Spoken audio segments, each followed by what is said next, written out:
Tipp today, in association with Slattery's of Pecan, your main Peugeot dealer for over 50 years in the Premier County. Slattery'sGarage.ie.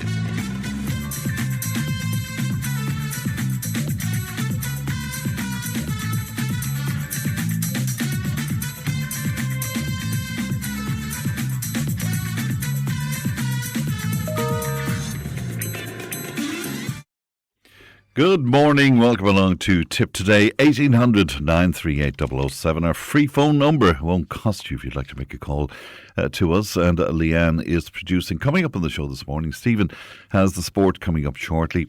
Concerns have been raised about pedestrian safety on the N62 Roscrea. Further reaction to the 1926 census. Thomas Conway will join us with Global News. Gillian from Lynch Solicitors will be with us. Discussions on trespassing on lands and the Wildlife Act with Garda crime officer John McCormac, and also Susan O'Donoghue will be with us to talk to us about marriage, relationship, partnerships and love. So all of that and much, much more on the way. You can text and WhatsApp 083 311 3311. You can email tiptoday@tipfm.com, and we're always delighted to hear from you, however you might choose to get in touch with us. Let's have a look at the front pages of some of your newspapers today. The Irish Independent, and the lead story there, healthcare students will get a new type of loan under a plan being examined by Higher Education Minister James Lawless, with part of the debt written off if they remain working in Ireland after graduation, which in fairness sounds to me like a pretty good idea. The Irish Daily Mail, and they're telling us that cuts to college fees may be scrapped over the decision to levy ministers for overspending at the Department of Education. And that's according to the Irish Daily Mail. And the Minister for Higher Education, James Lawless, has said that levies to cover the cost of bailouts may necessitate limitations on new measures in Budget 2027. Now, I'd imagine there will be a strong opposition reaction to that. The Irish Examiner, and they're leading with the story that the Taoiseach Micheál Martin has raised the prospect of introducing nuclear energy as oil prices continue to soar amid an escalation of the conflict in the Middle East. I'd love to know your opinion on that. How do you feel about nuclear energy, and how would you feel about its introduction into this country? Also on the Examiner today, we're reading that the government has refused to endorse proposed laws to give retired people greater rights against raids to their pension schemes. And we look at the Irish Times, and it's dominated by a rather remarkable photograph from Tehran. But they're telling us, of course, that hostilities resumed in the Middle East yesterday, ending a 1-month ceasefire as the US and Iran exchanged fire near the Strait of Hormuz. And needless to say, we'll be speaking to Thomas Conway about that a little later on in the programme. The Irish Times also telling us that money laundering crime has surged in the Republic to unprecedented levels, with thousands of cases now coming to the attention of the Garda. And also, if you're into the British royalty, you'll be delighted to know that there's growing expectation in the Irish and British governments that King Charles will visit Ireland as early as next year. Now, seemingly there's no firm arrangements yet in place, but there's been informal contact on the issue, according to several people with knowledge of the subject who spoke on condition of anonymity. So there you are. That's a look at what's making headlines today. If you'd like to make comment on any of that, once again, you can text WhatsApp 083 311 3311. Now let's look back at the sport over the bank holiday weekend, and delighted to be joined by our own Stephen Gleeson. Good morning to you, Stephen. Good morning, Fran. And good to talk to you today, Stephen. Munster hurling, of course, Limerick beating Clare. But you see, I'm confused about all that. Where does that leave Tipperary then, Stephen? Oh yeah, I mean it's such a wild table in Munster, because you're looking at teams taking points off each other. Yeah. So Tipperary weren't playing, and people were trying to work out before, was it good for Tipperary if Limerick won?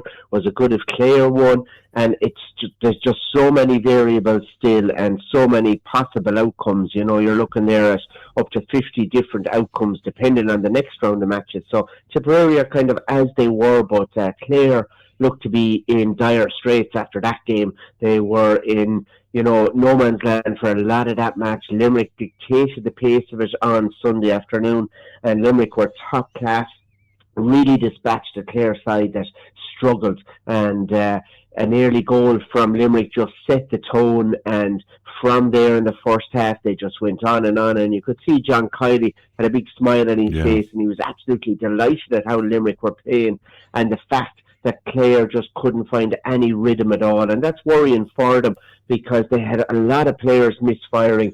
Shane O'Donnell was probably the best of them up in the forwards, and even then he was picking up a yellow card, and he was late with tackles and things like that, and that's very uncharacteristic when it comes to the championship for Clare. But Limerick looked awesome, Fran. They were absolutely brilliant, and Peter Casey really good at corner forward, O'Brien at full forward, Mickey Quaid in goals. Age is nothing really in sport. He's hitting 40 and not a bother on him, making top class saves, taking his time with puck outs, finding the right player. So a huge win for Limerick against Clare, and it now means that Limerick are on board with this. They have 2 points now in the Munster Championship. Clare had a win over Washford previously, so they're on 2. Tipp and Washford both on 1 point. Cork leading the way currently with 4 points. So Cork are in pole position after the second round of games, so to speak. And now it all comes down, from a Tipperary point of view, to the match against Clare, and that's on Saturday week in Thurles, and that's going to be an absolutely huge match. Clare, a wounded animal coming into it. Will they respond is the big question. Have they the ability to respond?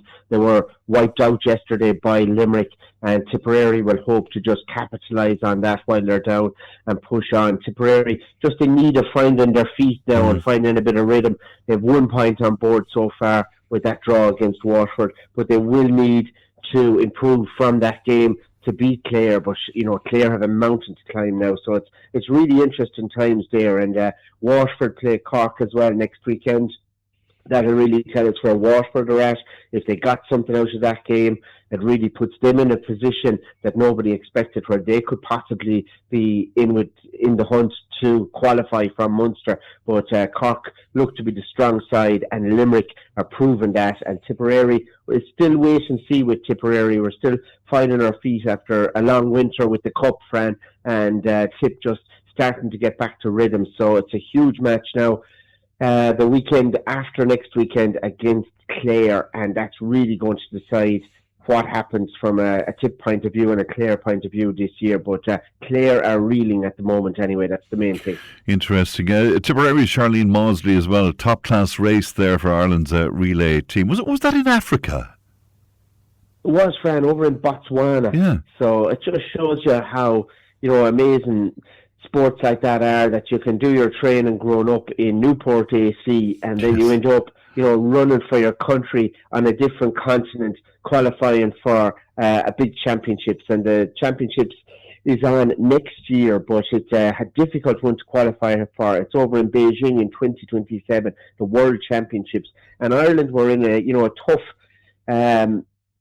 tough team set up there, because they were up against France and they were up against Jamaica, and Ireland really on paper you'd be saying those two would be stronger powerhouses, but up stepped Charlene Mausley, the very last leg, and away she went and just produced a fantastic show for Ireland, and it was really, really top class from her. She clocked 48.34 in the leg in the second qualifier at Botswana, and that really just was a really excellent time, and the speed of her just taking off and to continue in that vein in the 4x400 metres was just immense. And she's on a team there with Rachel McCann, Sophie Becker and Arlene Crossan, and Charlene, everyone in Tipperary knows what she's brought to the sport, and what she's really widened the profile of athletics in Ireland and in Tipperary as well. And that was just a fantastic performance at the weekend over in Botswana. And really, it seems to bring the best out of her when she's competing for Ireland and with her teammates there as well. So the other three had good times, but Charlene's was really the one that won it for Ireland, and that's a really good sign of a top-class athlete giving her best for her country. So really good times. That relay team, then, they have qualified for Beijing then for the World Championships, have they, Stephen? in the World Championships. So they're going to be taking part in that, and of course you'll have loads of other athletic meets between now and then as well, and qualifying for different events. So it is like kind of just parked that Ireland are there now, and it's down to Charlene and her fantastic display in a large degree. Fantastic. Wonderful photographs right across the newspapers of her victory as well. Huge success for a thurless jockey as well, Stephen. Yeah, one that's really up and coming, in fact, Fran. Billy Loughnane, his father Mark, is very involved in the racing business there, and in the flat over cross channel, produced the headlines again this weekend. Like, this jockey is sensational. He debuted in 2022 as a 16-year-old and is now 20. Last year he recorded 220 wins in 2025. Just a fantastic effort last year, and it's going, the trajectory is going up, so it's strength to strength really from Billy Loughnane, and he had a great win on Bow Echo in the 2000 Guineas yesterday, a classic double for trainer George Bowie over in England, and just capped off that Newmarket Classic with a fantastic display. And he's the youngest since Donegal O'Brien and Saxon Warrior back in 2018. So Billy Loughnane is a name that we'll probably be hearing a lot more of, and his parents very well known in around Thurles. Billy is operating over in England for the last few years, just learning his trade, but he's fast becoming one of the greatest jockeys in the world, and it is down to that dedication that he's put in since he made his debut as a 16-year-old, and it is fantastic to see the way the trajectory is going, because it's going up all the time, and to be so young and so at top of the game is just fantastic, and so it's a name you'll be hearing a lot more about, but a really good win at the weekend in the 2000 Guineas on Bow Echo. And Billy Loughnane, roots in Thurles, and his family in Thurles very involved in racing all across Ireland, and it is a really good win for the Loughnans, and particular for Billy and the trainer, of course, as well. And it is going to be a name that you're going to hear a lot more of in years to come,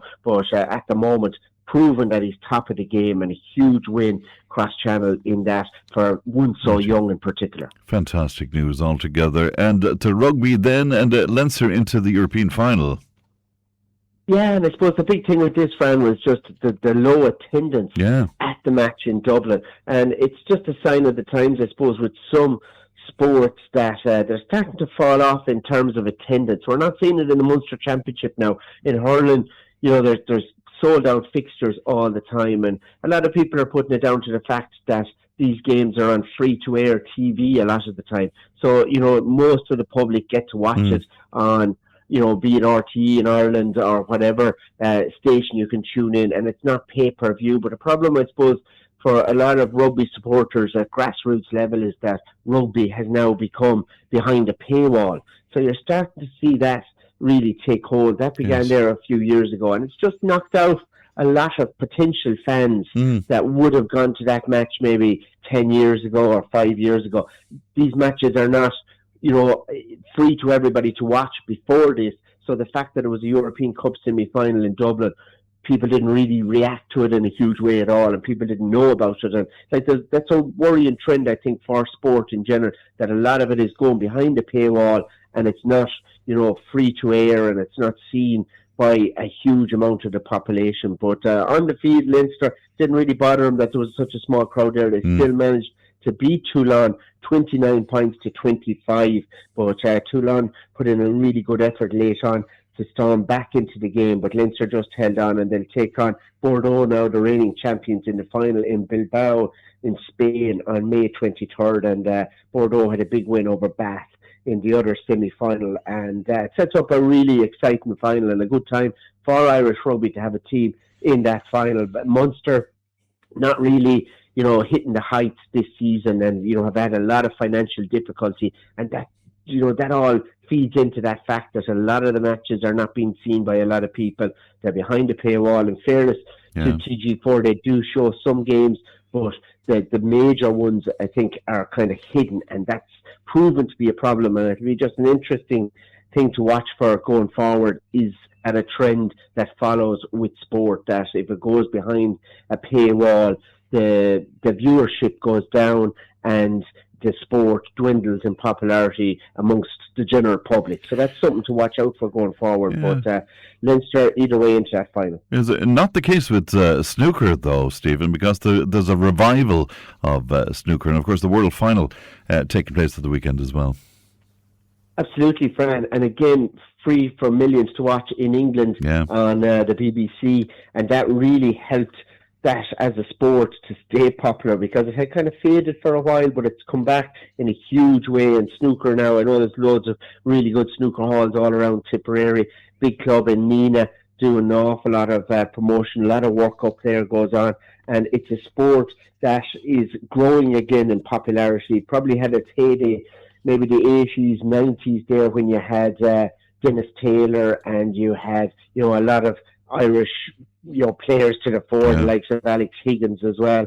And it dwindled in for a while, but it's making its way back. And Chinese winner this time, Wu Yi's beat Sean Murphy to win the World Snooker Final. And just a 22-year-old again, same as Billy Loughnane, who's just 20, but Wu Yi's top class in the final. It went all the way down to the very last frame and ended up winning that as well, and a break of 85 in the final frame to secure that, and a huge win there. And it's a sport that's growing in China. We've had a couple of Chinese winners now, and the sport has really gone global again, and that's really good for snooker and those that enjoy that game. And I think it's something that you'll probably see more of, and a lot of calls for a bigger Irish snooker tournament as well, an Irish Open.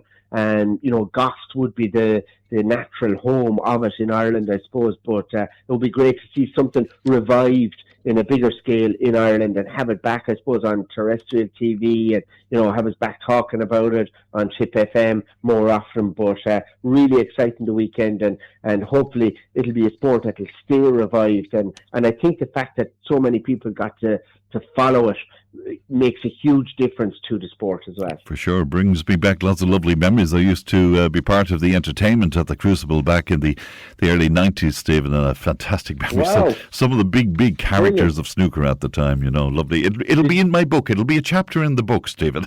Eventually. Brilliant. Looking forward to that, Brad. Later on in the week, I know you're going to talk to us about another sporting hero. In fact, a gentleman who I believe listens to Tipp today, Denny Ryan. You're going to talk to us about Denny later on in the week.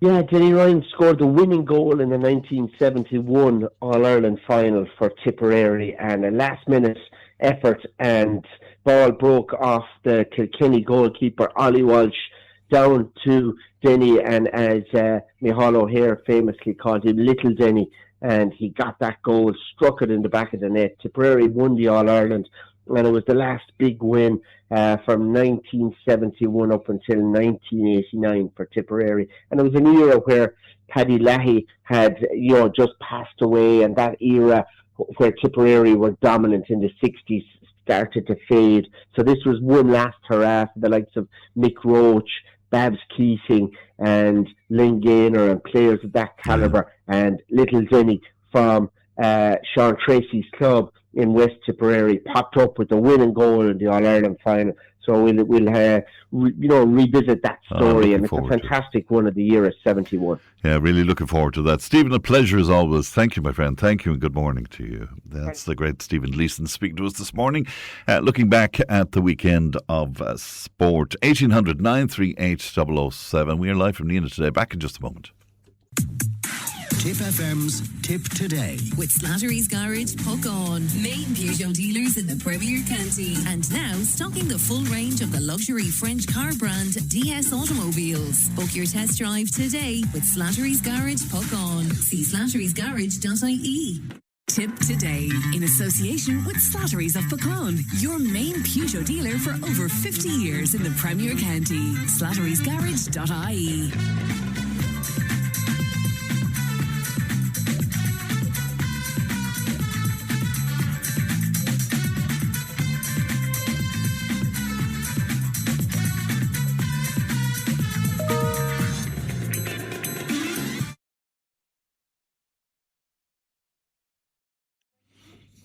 Welcome back to Tipp Today. Now, concerns have been raised over pedestrian safety on the N62 near Roscrea with calls for a speed survey and a road safety assessment of the route. Now, the issue was raised by independent councillor Shane Lee during discussion on the engineer's report for 2026 at the April meeting of the Thurles Municipal District. And Councillor Lee joins me now. Good morning to you, Shane. Good morning, Fran, and good morning to your listeners. And good to talk to you today. This would be the Burr Road in and out of Roscrea, wouldn't it? Yes, Fran, that's correct. And I suppose just to say from the outset that, for the last number of, months and probably going into a year now at this point in time, I've been raising concern about, right from the border of Offaly, which is Loughnevada, there's a crossroads there, which has had numerous accidents take place on a national road. And subsequent of that, we got involved, the Garda Síochána, to do up a report to TII. And following that report sent into TII, we had an inspector out to inspect that junction in terms of the accident count that has taken place. Yes. So at that point in time, Fran, TII then at that point had identified, yes, that it's a high-risk area. So I suppose the reason I'm mentioning that is that it's what I'm looking at here and what I've been saying to the engineers at municipal district level, but also at capital level. There's a whole overall scheme that needs to take place on the N62, and that would be the starting point of that. The surface of the road coming in along as well, Fran, is of major concern. Yeah. Again, I've been raising that at MD level, and it's a sad indictment when, you have people in, say, the town of Roscrea that are doing business in Offaly and they travel that road. And as soon as they hit the Offaly patch, it's in great condition. And as soon as they come off the Roscrea patch, it's in poor condition. And it's not a great welcome to any town fan on a national route when you see that going on. I was actually on it last night, Shane. I was on my way back from Athlone, and I use that road quite a bit. And you're right, there certainly are issues with it. But the district engineer, what did he tell you? He said the matter forms part of an ongoing national process relating to the classification and review of the roads. In other words, they won't be able to do anything for the N62 at the moment, Shane. Is that right? Yeah, well, that was sort of the response, and in fairness to the engineer, Thomas Duffy, in relation to that, Thomas would be our senior engineer at municipal district level, but I have been engaging heavily with the capital side as well, who was Liam Brett and John Nolan, and I have been speaking with the guys, and I said at plenary level, and the reporters of Tipp FM and other media would have reported on this, that, I have a level of engagement happening there. We have a commitment from TII. They've identified that junction does need attention. But I suppose it's trying to put it all together and get it moving. This is the challenge. It's a national road. Obviously, the council are doing their part, but we go further in along the road. Then where I rose at that day, where Thomas had responded to me was that I've been mentioning for quite some time again that when you come in further in along the road, there say at Lidl and the shop. Yes. You have a funeral home there, and even for pedestrians going to do some grocery shopping inside the Lidl, there's actually no safe crossing on a national route for anybody to cross over. Now, sometimes the argument might be from an engineer is, they can go down and use the traffic lights, which is nearly more southern side of where we're talking about here.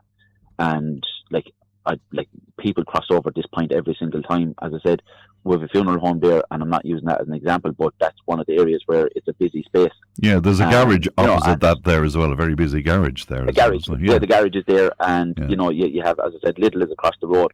So you have a lot of business that takes place within that space. And when you come down that road, as you said, Fran, you drove it yourself. It's a very wide road. And I've been asking for the speed survey to be carried out and a road safety assessment. And as I said, it's an overall scheme that I've been looking for here. And, you just have to stay banging away at this Fran all the time. But again, the engineer, you're calling for that speed survey, but again, the engineer is saying that would be premature for the council to carry out that. Yeah, but I spoke off to Thomas after that as well, in relation to it. And to be honest, I'm not saying I won't be happy with that, but Thomas has to give his response in relation to what we raise at municipal district level, and that's okay too. But but there's discussions happen outside of MD meetings as well, Fran. That's what I would say to you. And that's something that I will be pursuing going forward. And it's something that I will keep on my agenda until we come to some sort of conclusion in relation to it. It's something that needs to happen. I'd be one of those that would be very practical in terms of safety measures, and especially with road users and for pedestrians itself.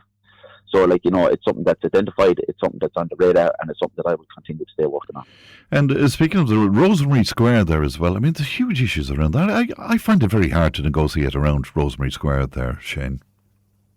Yes, absolutely, Fran, and that's another pinch point of the town where, again, I've been raising this for quite some time. That would take a lot of investment, it'd take a lot of time, again, and I spoke to the engineers in relation to it. There's 5 roads coming into one pinch point, and it's all uncontrolled. And, I suppose people get confused from time to time as to who has the right of way or what way the workings of that junction goes. Again, I suppose, from a pedestrian's point of view, it's not pedestrian friendly. It's not wheelchair friendly. You have the Irish Wheelchair Association just up the road from there. You have the Age Friendly Hub that's just up from that junction again. And you have a lot of stuff that happens within that area. We also have a lovely medical centre just up around the corner from that. That's a busy space. And then you have a lot of development taking place on the southern side of the town where you have a lot of footfall happening going into that junction. And again, it's something that I have been highlighting. It's something that I'm very passionate about. And it's something that I will continue, again, Fran, to be flagging with the engineers until we get some sort of a successful outcome in relation to that. And in fairness, the engineers have agreed that definitely something needs to happen there. Again, we have a lot of projects that take place, Fran, within the district. And we have a district pipeline project that we work off of, and that's on that list. But again, it's just to stay pushing and stay trying to get a successful outcome. Is there Irish Water Works going on there in Rosemary Square currently? That's correct, Frank. Yeah. Excuse me. There will be Irish Water, so all that surface will be tearing up.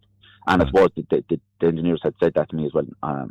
That works are taking place, so we need to be mindful of that. We don't want to be going along wasting taxpayers' money and then coming back in tearing up the road again. So we have to be conscious of that. All right, Shane, good to talk to you today. Thanks for your time. Thank you. Good morning to you. Thank you very much. Bye bye. It's Councillor Shane Lee speaking to us there. 1800 938 007. Now I was looking at the front pages of the newspapers at the top of the program, and one of the pieces that I mentioned was Micheál Martin bringing up the subject of nuclear power, nuclear energy, and one of our listeners on to say, even if we had nuclear, or even gift from God with growing population in Ireland, to put it bluntly, we still will have to get rid of ADS, the answer, proper location. Okay, let me read through that. Somebody's...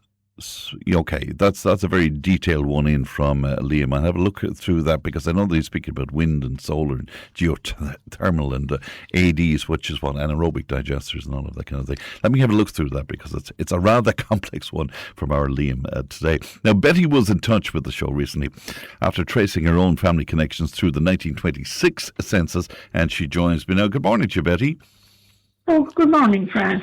And good to talk to you. Will you tell me what you had a look at the census, Betty? Yes, I did. Actually, I went away on holiday for 10 days on the day that they came out. So, but I was looking through them while I was away, and I really haven't got into it yet. But yes, I was looking at through the ancestors, the grandparents, all sides, great, going back along the families, and of course, particularly my parents. Now, my mother and her sister, they were twins. They lost them, quickly tell you. Their mother died in 1918 in the Spanish flu. So they were reared by an aunt, 30 miles away, an aunt and husband and family. I'm just letting a man in. This Lynch do painting. No problem. So you're letting a man in now to do painting? He's going to paint. Listen, he's coming in to paint one of my rooms. I love live radio, Betty. He's a trolley here and he's on through now. That's fine. Now we'll get back to this, then. Fair play, Betty. And what's his name? What's the painter's name? Well, he's Gerald. All right. And I don't know, beyond that, he's Gerald. He has a big smile on his face, and I know he'll do a great job. Thanks, Gerald. Very good. Hello to Gerald. So go on, you were saying about your family then and your mother. My mother, yeah. My mother and her sister, there was 4 children, and they were 6 when the mother died, and they were taken by an aunt 30 miles away. This is on South Tipp. And then the maternal grandparents took the younger 2. But on the census form, now these were twins, they were actually identical twins. But on the census form, it says one of them my mother is 13, and he put the other child down as 11. And the other thing, Fran, in the box where the question was asked, are both parents still alive? You had to say, the person filling the form had to put in if both parents were still alive, or if one parent was dead, you stated, say mother dead. And what they put for both children, both alive. And I thought, what is this? Like, why would they put them, the ages 2 years apart, why would they put down both parents alive when their mother had died 8 years earlier? But you have a theory on this, don't you, Betty? Well, I do. You see, then, you know the way your brain starts working. Then it went back to a memory of my mother telling me, when I was a child, she said, she would be forever grateful to her mother's family, the way they took the four of them and raised them. Because she said, Betty, if they hadn't done that, we would have gone into an orphanage in Cork and been just given a number. And she knew that was the alternative. Then I was told then by other people, oh gosh, back then, that when a mother died, after the funeral, the priest came round and he put great pressure on the children's father to let them go into one of those state orphanages. They really, and in some cases, they practically took the children out of the home and took them to orphanages. And why would they have done that? Why was that in their interest to do that, Betty? It was about their soul, about being brought up good Catholics. That was at the root of it all. Like when Ireland got its freedom from the United Kingdom, from under the Commonwealth, Ireland became a republic independent of the Commonwealth. And as soon as it did it, straight away, Catholic Church moved in, took over. And, everybody knows about De Valera, everything, every decision he made. Bishop McQuaid had a huge part in writing the Constitution. Yes, John Charles McQuaid, of course, yeah. McQuaid was only ordained back a year before the census, so he wasn't involved in that. But was it, the question I asked myself is, were they afraid of drawing attention to the children, that the church, the priests would be coming around tormenting them about saying they'd be better off in an institution and trying to get them into an orphanage? Because that's what the priest of the parish did at that time. Well, there's a good element of truth in what you're saying, because I know from our own experience. My grandmother's family, they lost their mother, and they were put into care both in Ferryhouse and in the convent in Cashel, because again it was felt that the father couldn't bring them up. So there is a good bit of truth in what you're saying, Betty. It's a fact. It was a fact. Families would tell you. There will be probably listeners, older people like myself, who will have some memories of some of that.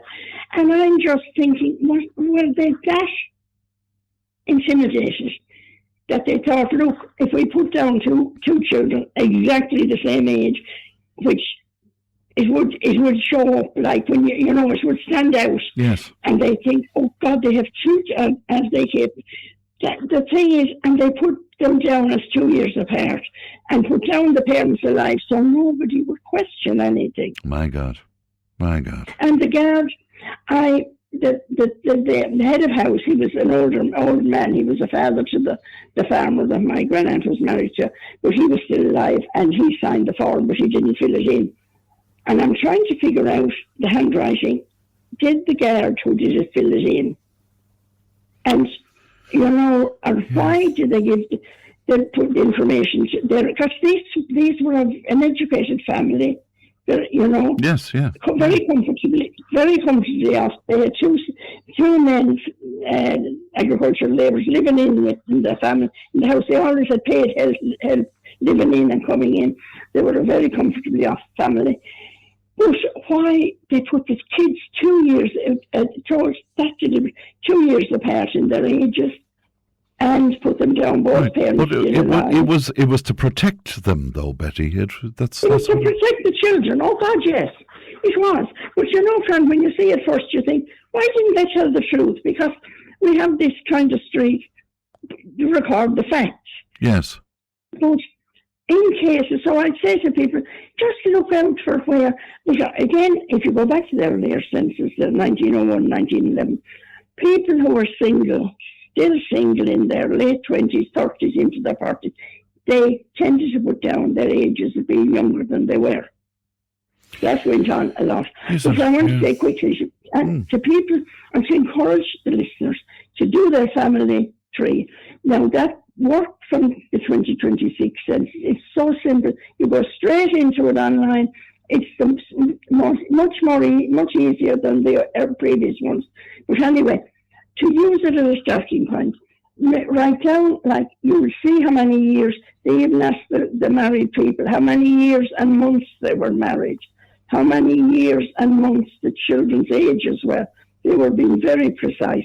But if they use that to trace the marriage, if they will know exactly the year the couple married. So it will help them to find the marriage record. Now, forgetting the ages and years and months of children, it will be easier to find their birth records. So it's a great starting point, and work back from there. I mean, I've done all that already years ago when I had to go up to Dublin to go to the National Archives to go through census forms and do all that, long before everything was online. Well, but it is well worthwhile, because if the present older generation don't do that, the young people coming up behind us, because nothing is recorded now, everything is done online, they won't have that history of where the generations of their ancestors, where they lived, how they lived, and all that record is there. Of course, it's so important to have all of that as well. Betty, it was great to talk to you as always, and hello to Gerard the painter. I hope he does a good job for you now. I hope so. Good luck, Betty. Good luck to you. Bye-bye. That's Betty there with some very good advice indeed, that we should all be, I suppose, examining the census and indeed making sure that for future generations that we have all the information about our family tree. And one thing and another. It has brought up that whole aspect of Irish life. Again, another dark side to Irish life, that, kids were put into orphanages just because the mother passed away. There was no question in a lot of cases that the father would bring them up. And if the father didn't have extended family that was available, as in Betty's case, to do so, well, they ended up in places like convents and, of course, in the likes of Ferry House as well. Anyway, have you a story around that that you'd like to share with us? 083 311 3311. Listener says, Councillor Lee is correct. The road is dangerous. And again, that's the N62 there. The into and out of Roscrea. Narrow paths for pedestrians needs attention. Roundabout at the Spar garage, Lidl badly needed, and traffic calming measures with a pedestrian crossing as well, says a listener. That's following my chat there with Councillor Shane Lee. We'll take a break, back with more.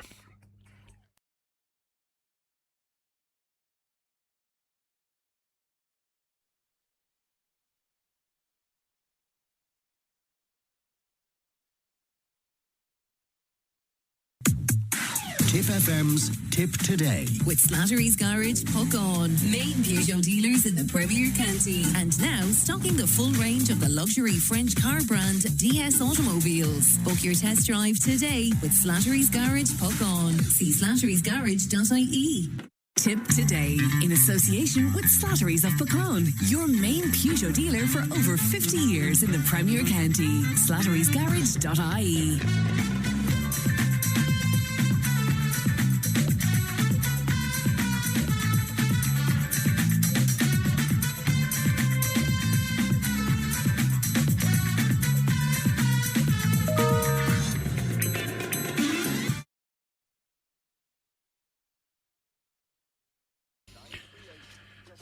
Now, glad to be joined by a regular contributor to the show, Angie McGrath from Cashel. Good morning to you, Angie. Hi, friend. How are you keeping? I'm well, but more importantly, how are you? Because you're a little surprised after getting a DNA test, Angie. Friend, we decided, I was the test subject Of course you were. for the DNA test for the family. So I did, I won't mention the company, but one of the popular companies, and did the DNA test anyway. And now we did know, of course, through my grandmother and my father's side that there might be some Scottish heritage, but like from quite a distance back. And when my DNA came back, I had 20% Scottish DNA, 20%, almost quarter. 20? Wow. Okay. Now I know why I had such an affinity for kilts and bagpipes. Absolutely. And what did you mean when you told Leanne the family are raging over it? What is that about? They were like, we were hoping to be sort of. I genuinely was expecting it to come back, like 99% Munster and 1% other or something. Maybe some wind blew over one time, but 20%, and actually only 49% Munster. Wow. A lot of Connacht, and through that I found that my father's grandmother was from Ballina in County Mayo. Isn't that interesting? And would they have been part of the Scottish people who came over to like Northern Ireland and maybe moved down? Yes, okay. Definitely, because my father's mother's surname was Rankin, so it's a very Scottish name. Indeed, yeah. And also, but it would have been her, so my grandmother, her great-grandparents that would have come over from Scotland. So they were Presbyterian until maybe a generation before my grandmother, we'll say. Yes, they're very interesting. But it wasn't a total surprise to you because through your mum, you knew. It wasn't a total surprise. It was just the 20% was a bit shocking. All right, I was like, excuse me, I'm off. Well, I can't wait to see you doing Highland flings down the main street. I've often done one, friend, now, but we won't talk about that. Thank God that was pre social media. Very good indeed.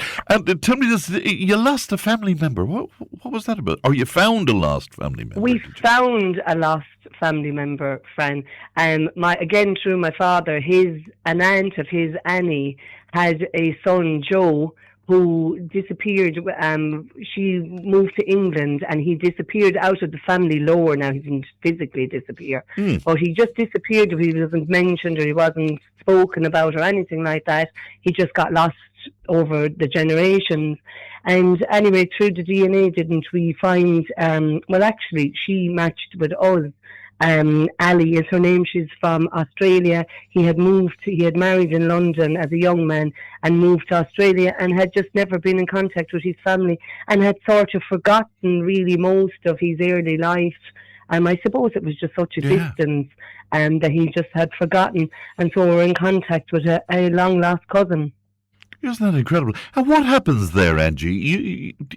Your own DNA test then is up there to see is it matching other people. Is that the way it works? What you do is you do the DNA test and you send that off, and then there's a little barcode on it, and you scan that on your phone, and then you add yourself to their database, basically, and then of course it's matched to other DNA that other DNA matches.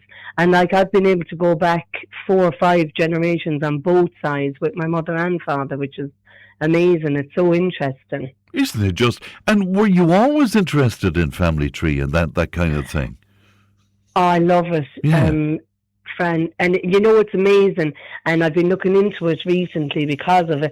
Well, I was always very drawn, and a lot of us very, very drawn to West Waterford. I absolutely adore West Waterford. Now, not knocking Tipperary, obviously, Tipperary through and through, but always very drawn to West Waterford and everything. And we had some sort of a notion that some of my father's family might have been sort of down. Like, of course, my father's from Clonmel. A lot of people think he's from Cashel. He's actually from Clonmel. I knew your dad. Well, I didn't realise know that. that. A lot of people don't know that. A lot of people think the McGraths or Cashel. We're not actually even related to any of the McGraths in Cashel or anything like that. My father, born and bred in Clonmel. Wow, I never knew that. Wow. Yeah, amazing, isn't it? Isn't it just? And so I'd gone back as absolutely mad for Waterford, mad for I went to college in Waterford as well and all that. Yeah. But isn't it gas to say, going back through the DNA, all the McGraths on my father's side all came from Mellery and Cappoquin. So, like, in very recently, like, his grandfather would have come up through from Cappoquin up to Mellery, sort of, and then migrated down into Clonmel, I suppose, work-wise and But you so didn't on. know this, Angie. You just had a feeling about Waterford. We had a wasn't it? vague notion that there was a kind of a Waterford connection, but of course, when you hear Waterford connection, you think Waterford sort of city sort of connection. Of course, yeah. But no, not over that way at all. So I've actually been looking into it recently, and there is a thing as genetic memory. And so now it's kind of, it's not, certain sections of the scientific world don't sort of agree with it, but a lot do. And it's like, it's just a genetic memory. It's like, I don't know if it's ever happened, you've gone somewhere that you've never been before, but you feel like you know the place, or you feel like you've been there before, or whatever. And it's just your genetics recognising a place that your ancestors have been. Yeah, that feeling of déjà vu, it's a coincidence because I was only discussing this last week with my daughter. I believe in that notion of a genetic sort of memory. It's actually a scientific fact. They've done lots and lots of studies on it, and it is actually scientific. It's like when you inherently know a danger without, ever experienced it before. So that sort of flight or fight reflex, and that's genetic as well. So it's the same sort of thing that causes this knowing places. Yeah, is it really, really interesting? Did you get a chance to have a look at the 1926 census, or are you going to, Angie? I did indeed. I've been waiting for it for about 3 years to come out, because I'm actually avid census reader, and so I've gone back, and it's amazing fun to say. I won't obviously say the person, but we have an illness in the family that we discovered that our great grandfather had the same illness. Isn't that incredible? And it came out in this generation. Yeah. And also, like, I've got so much information. As well as the census, there's also a website called genealogy.ie, which is absolutely brilliant. It's a wealth of information. So it's I'm really into social history. Yeah. Now, like historical things political and stuff like that, but I'd be more into social history. Yeah. And that genealogy.ie is a wealth of information. It's brilliant. So I believe, and I really, as I say, I had no interest in this at all up until relatively recently, till a cousin of mine got me interested in it through my grandmother's side of the family, and I really went down a rabbit hole with it, Angie. Will you tell me about this Irish-Italian festival? When is that happening? Yes. Again, Fran, I've recently joined up with the new Chamber of Commerce in Cashel as a volunteer and a team member, and we're holding a festival in July, the 11th and 12th of July this year, and it is an Irish-Italian festival where basically what we're trying to do is promote Cashel on the international stage and get it out there. I know it's out there with The Rock, and they do a brilliant job on that, but we're trying to get, obviously as a chamber, get a lot of business footfall back into the main street and all the other streets in the town. And so years ago, I'm sure you remember, Fran, and some of the listeners will as well, we used to have great festivals in Cashel, summer festivals. For sure. And that just fell by the wayside through, I suppose, the downturn in the economy and several other factors. And so we're trying to bring a festival back to Cashel and bring business back to Cashel. So we have joined up with Irlandi, which is an Irish-Italian platform, social media platform, and they promote business culture, and we're in partnership with them now. And so we're going to hold this festival. We're bringing who's attending is the Italian ambassador to Ireland. There are some very high up dignitaries, Fran. I'm not going to insult them by mangling their names, but very, very high up political people from Italy are coming, and from the Annecy region, which was recently on nationwide. People might have saw it, seeing that they have a huge Irish-Italian festival every year, and like thousands of participants and people that come to see it. And so we're hoping over time to build up a festival in the town, have a yearly one that will go that will appear every summer and bring a lot of business to Cashel and promote Cashel in as many ways as we can. So we're talking about the 11th and 12th of July. The food will be just gorgeous. There's going to be food, entertainment, music. We have an opera singer. I'm going to chant her name. I'm absolutely open to saying this wrong. It's Conchetta Pepper. I think that's how you pronounce it. It may not be. She has sang with the likes of Andrea Bocelli and performed for several popes as well. So she is very, very high up and beautiful, absolutely beautiful. If people want to look her up there on YouTube, she's a fantastic singer. There's going to be loads of other things. Franco Morelli, who everyone will know from around, who's been a Trojan trying to promote Ireland and Italy and vice versa for years and years. He's launching a book. Name is being kept secret until the launch. And is this from Morelli's restaurant? Morelli's restaurant in Cashel, Franco, and his son Piero, who is a member of the chamber. So they're such great. They're so good in the community and do so much community work, So they're very involved and very much excellent. And I love their fish and chips as well, Angie. Absolutely. Oh, they do beautiful food. Absolutely, they're a stalwart in Cashel. But Fran, I just wanted to say we're having a meeting in the Hall na Féile on Thursday this week, the 7th of May. It's at 6:30, and we're really, really wanting to call out the community to attend. We need groups, schools, we need any performers, entertainers of any description, and local people, anyone. All ideas are welcome, all people are welcome. This festival is okay, the Chamber are leading it, but it is most definitely a community festival, and we want the town back involved in what's going on in the town, and we really, really hope that the community will support this meeting, and then hopefully, if this festival comes off really well in July, we can turn this into a yearly thing for the town. Well, I think it's very exciting indeed. So it's Thursday at 6:30 in Hall na Féile, you said, Angie, wasn't it? Yeah, up in the Holla at 6:30, and we'll all be there to meet and greet. And as I said, no idea too small. Everybody welcome. Wow. All people.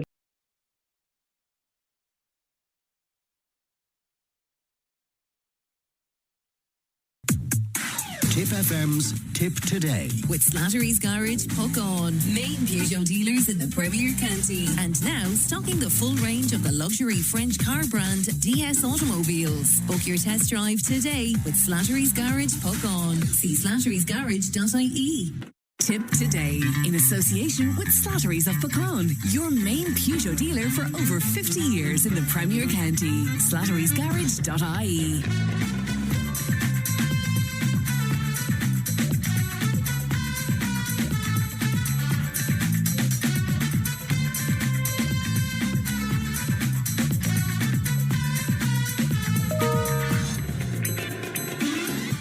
Thanks, Pat. Welcome back to the second hour of Tip Today, 1800 938 007. Time now to have a look at global news. Glad to be joined as always by Thomas Conway from the Nina Guardian. Good morning to you, Thomas. Good morning, Frank. Good to see you today. We were saying off air it's impossible to plan this slot because it all moves so quickly now. It all moves so quickly, yeah. Donald Trump threatening to blow Iran off the face of the earth, and that's a direct quote from his Truth Social.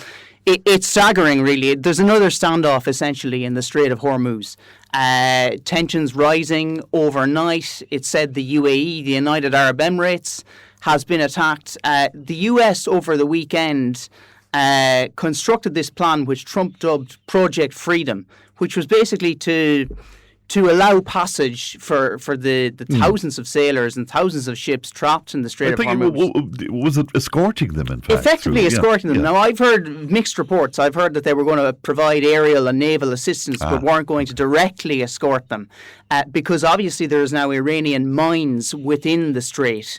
But the plan was that they would take them through Omani waters owned by the state of Oman, and bring them through. And Trump kind of painted this as a humanitarian gesture, because obviously there are lots of sailors in the strait now who are running out of food and running out of supplies. Because many of them there since the start of the conflict. Many of them there since the 28th of February, since the very start of this conflict. So That was what was promised over the weekend, and now the rhetoric is getting even more kind of bellicose from Trump.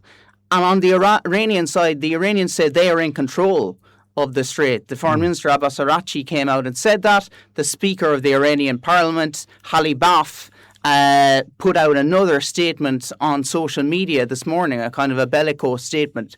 So we're in another standoff here, and it's really impossible to know what way. But is the ceasefire over? No, you see, it's very unclear. We've had a ceasefire since April 8th at this stage. Democrats are threatening to invoke the War Powers Act. Yes. Trump claims the ceasefire means that the War Powers Act is invalid. But I can't, Iran is clearly shooting at, obviously it attacked the UAE, it is shooting at ships, and I think the ceasefire is fraying. There is no doubt about it. It's disintegrating slowly. It's incredible. But, the result of that will be what? And where are the Israelis with this now? Yeah, it's amazing the extent the Israelis have sort of been sidelined in recent weeks. You had the initial situation where Benjamin Netanyahu was pushing this operation. He was influencing Trump heavily to go in the first place, and he seemed to be pulling the strings. Trump then kind of proved, as he has done in the past, in fairness, that when he wants to, he can stand up to Benjamin Netanyahu, and that he can act as the larger power in the situation.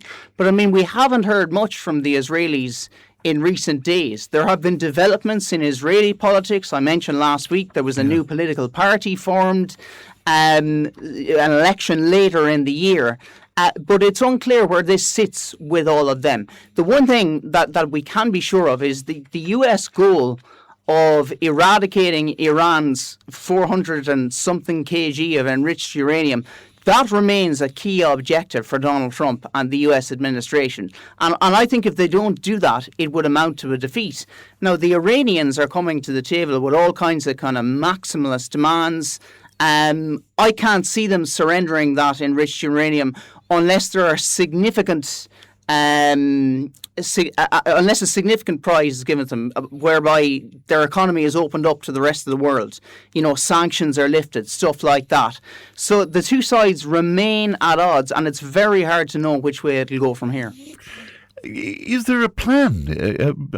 Is there any kind of a structure to this or blueprint to this at this point? It's very hard to know with the US administration. I don't think there is. Initially, I was listening to a few podcasts over the weekend, and people remember that first Truth Social post from Donald Trump in the wake of the protests in Iran when he said help is on his way. Yes. Apparently Netanyahu then intervened and said, no, you don't just attack Iran like that. There has to be a plan of action. And so the process stalled for a while, and eventually the Israel and the US did attack. But to me, there doesn't seem to be a long-term plan. Militarily, they took out a lot of the senior leaders, the Ayatollah Ali Khamenei, and much of the circle around him. But politically, there doesn't seem to be an end game here. And they abandoned the people then who were anti-regime in Iran. Well, precisely. Yeah. And there is apparently terrible unrest in Iran. I've heard 1 million people have lost their jobs as a result of this. Food inflation running at above 100%. Price, the currency, the rial is sliding. So all kinds of problems internally. And you're left wondering, is it a question of who buckles first or who snaps first? But the Iranians are an incredibly resilient people. We've seen that in the past. They've lived under the weight of sanctions for many, many years. I just have a sneaking suspicion that what will happen here is that Trump will broker some sort of a deal that will look almost identical to the nuclear deal he dismissed that Obama negotiated in 2015, which stipulated that Iran could enrich uranium to something like 3%, which is a very low level, in return for certain sanctions relief. Now, Trump absolutely dismissed that deal. He lambasted Barack Obama. But he may end up having to agree to something similar in order to extract himself from the situation. It's going to be very interesting indeed. And Germany then, and the US troop withdrawal. And again, it's trumping reactionary to comments that were made. Yeah, from the German Chancellor, Friedrich Merz, who is about a year in office this week. He's 70 years of age. Apparently, I was telling you off air, Merz has a history of these gaffes. He has a history of saying the wrong thing at the wrong time to the wrong person. And maybe that's one of the reasons. But was it just to tell the listeners what he said? Was it the wrong thing? Yeah, well, he said America had been humiliated, essentially, and many people will agree with him. Yeah. It's just others would say you do not say that to Donald Trump because he is, as you mentioned there, so reactionary and can be provoked so easily. And indeed, we've seen the consequences of that. Trump withdrawing 5,000 troops from Germany. Germany hosts about upwards of 38,000 US troops. There's a major base there called Ramstein. And now there's troops all over Europe. But this is the biggest. But this is the biggest dispatch. Now, apparently, there are concerns as well. The US and Germany struck a deal in 2024 under Biden and Schultz to house some intermediate missiles there. If Trump were to pull them out or were to scrap that deal, that would be a further blow to the kind of whatever is left of the transatlantic relationship. And the funny thing is, Friedrich Merz, the German Chancellor, is a firm transatlanticist. You know, he believes in the relationship between Europe and America, between Germany and America, and apparently has been quite disturbed or upset by the way Trump has damaged that relationship. But this is a new low, certainly for Germany. Now, albeit it's in a different position from a couple of years ago, it has ramped up its defence spending significantly to 3.1% of GDP. So it's in a far better position. But it's wary of the threat posed by Russia. It's wary of the threats, that it needs a formidable military, and it needs a US military presence to protect it to a certain extent. And the UAE then, departing from OPEC, will you just explain, just to remind people again, OPEC is what exactly? OPEC is the organisation for petroleum exporting countries. It's an oil cartel involving nations from the Middle East. There's one from South America. There's a couple from Africa. It founded in 1960. To control prices, basically, isn't it? Essentially to control the supply of oil, to keep prices stable, and usually to keep prices high, to benefit them. So last week, the United Arab Emirates decided no more, that they were going to leave after, they were there since 1961, a year after its foundation. They decided they were going to leave the cartel. Now this hadn't been without warning. This was on the cards for a number of years. But the reason they did so is that they feel OPEC, which essentially controls the amount of oil that its member states can produce, they felt that was imposing a constraint on them. So they want to produce more oil. They want to make more money. And by exiting the cartel, by exiting OPEC, they can now do that. Except there's a caveat. As long as the Strait of Hormuz remains closed, there's very little oil they can export. So now you will only see the effect of this after the Strait of Hormuz is opened, whenever that is. But Mr. Trump would like this to happen, wouldn't he? Yes. OPEC has long been a bugbear of Mr. Trump because he blames it for keeping oil prices high, which elevates the price of gasoline in the States, and reduces or harms his kind of support base, if you like. So it is a bugbear for him, and the UAE will probably do well out of this from a Trumpian perspective. You know, he would be delighted that they have pulled out. What's interesting is they may go further then, and because of the issues around the Strait of Hormuz, they want to develop this second pipeline. Yeah, indeed. Which would give them access to the market without the straits. Yeah, and I think countries in the Middle East, there's actually, when we spoke about the UAE being attacked, it was the oil field of Fujairah, which is on the coast of the United Arab Emirates, that was attacked this morning. But they plan to construct a pipeline which would, I suppose, redirect oil around the Strait of Hormuz. And increasingly, countries in the Middle East are looking to do this because they see now that Iran has leverage here. It has a chokehold on the Strait of Hormuz. Saudi Arabia has looked to a pipeline towards the Red Sea where it can literally transport oil from the Gulf across the country and export it from a port on the Red Sea. The UAE is looking to do the same. So you're looking at diversifying the options there. At the same time, I talk about Saudi Arabia there. Saudi Arabia is trying to diversify its economy. It's the major member of OPEC. It's the largest oil producer in the cartel. And it will not have been happy by the UAE's departure. There is a rift between the UAE and Saudi Arabia, stemming from a number of issues related to the war in Yemen and elsewhere. It's all very complex, the politics of the Middle East. There's all signs of... And is it possible that OPEC could continue on without the UAE? Yeah, no, I think it will. I think it has been weakened by the UAE's departure, but it's by no means the end of it.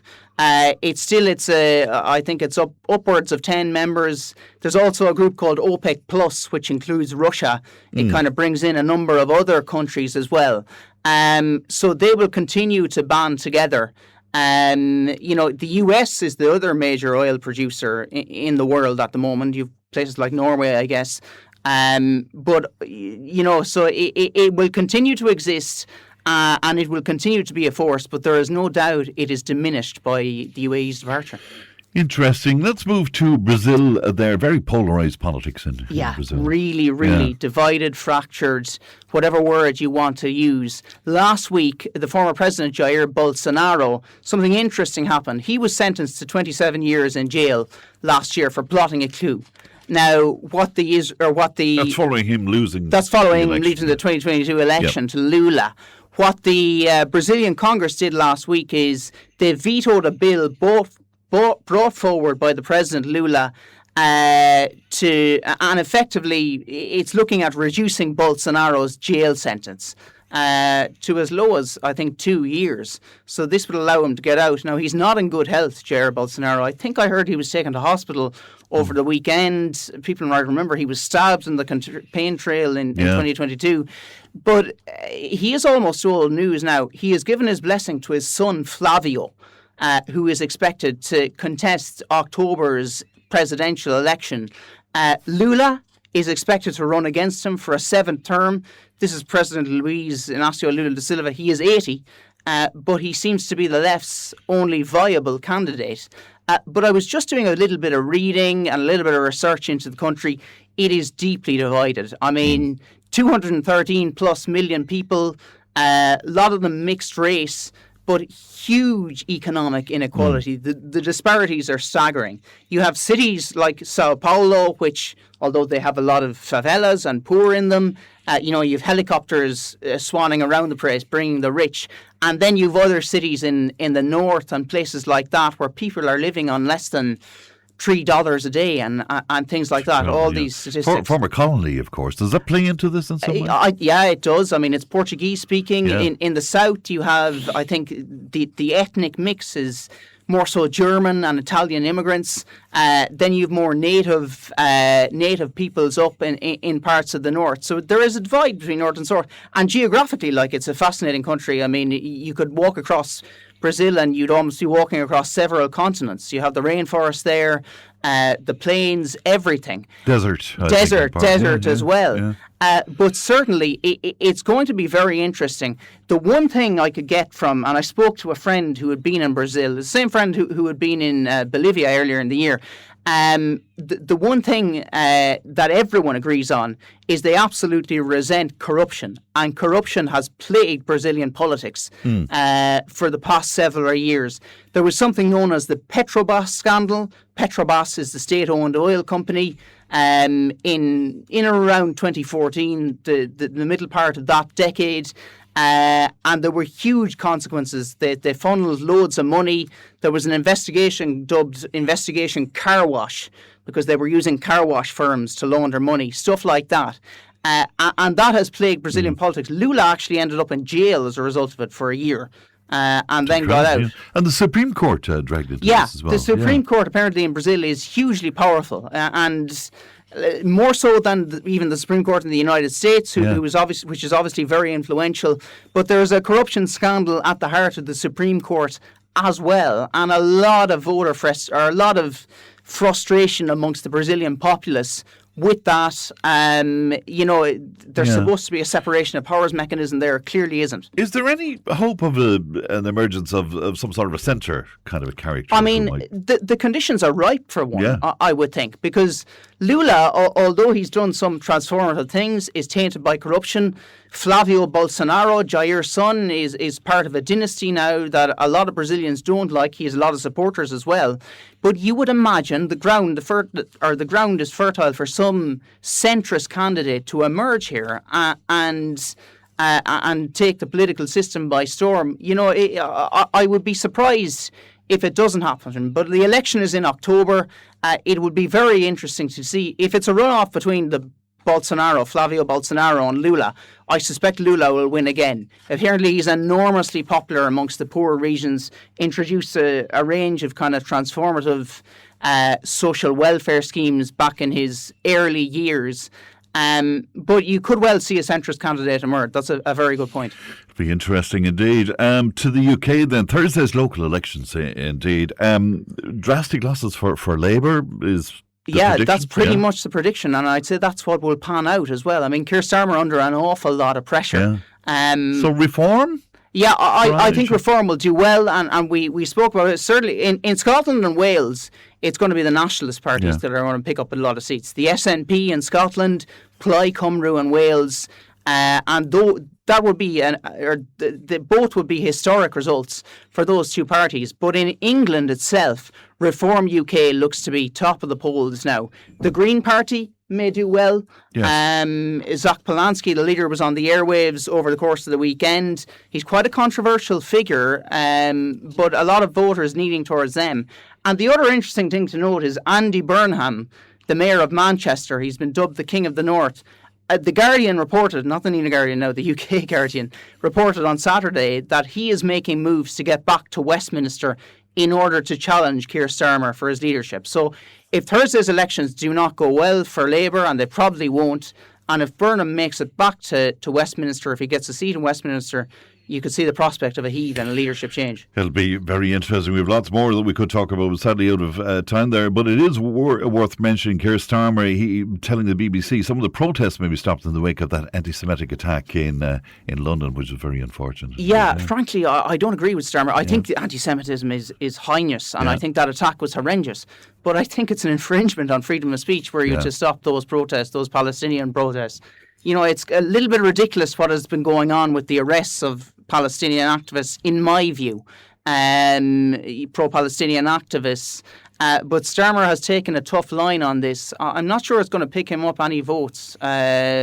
He may be looking for, a distraction ahead of Thursday. It'll be interesting to see. It certainly will indeed. Thomas, pleasure as always. Thanks very much indeed for coming in to us. Thomas Conway from the Nina Guardian. We'll take a break, back in just a moment.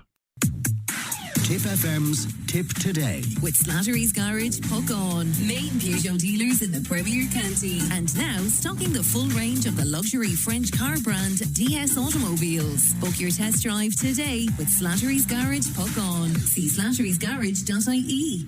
Tip Today, in association with Slattery's of Puckon, your main Peugeot dealer for over 50 years in the Premier County. slatterysgarage.ie.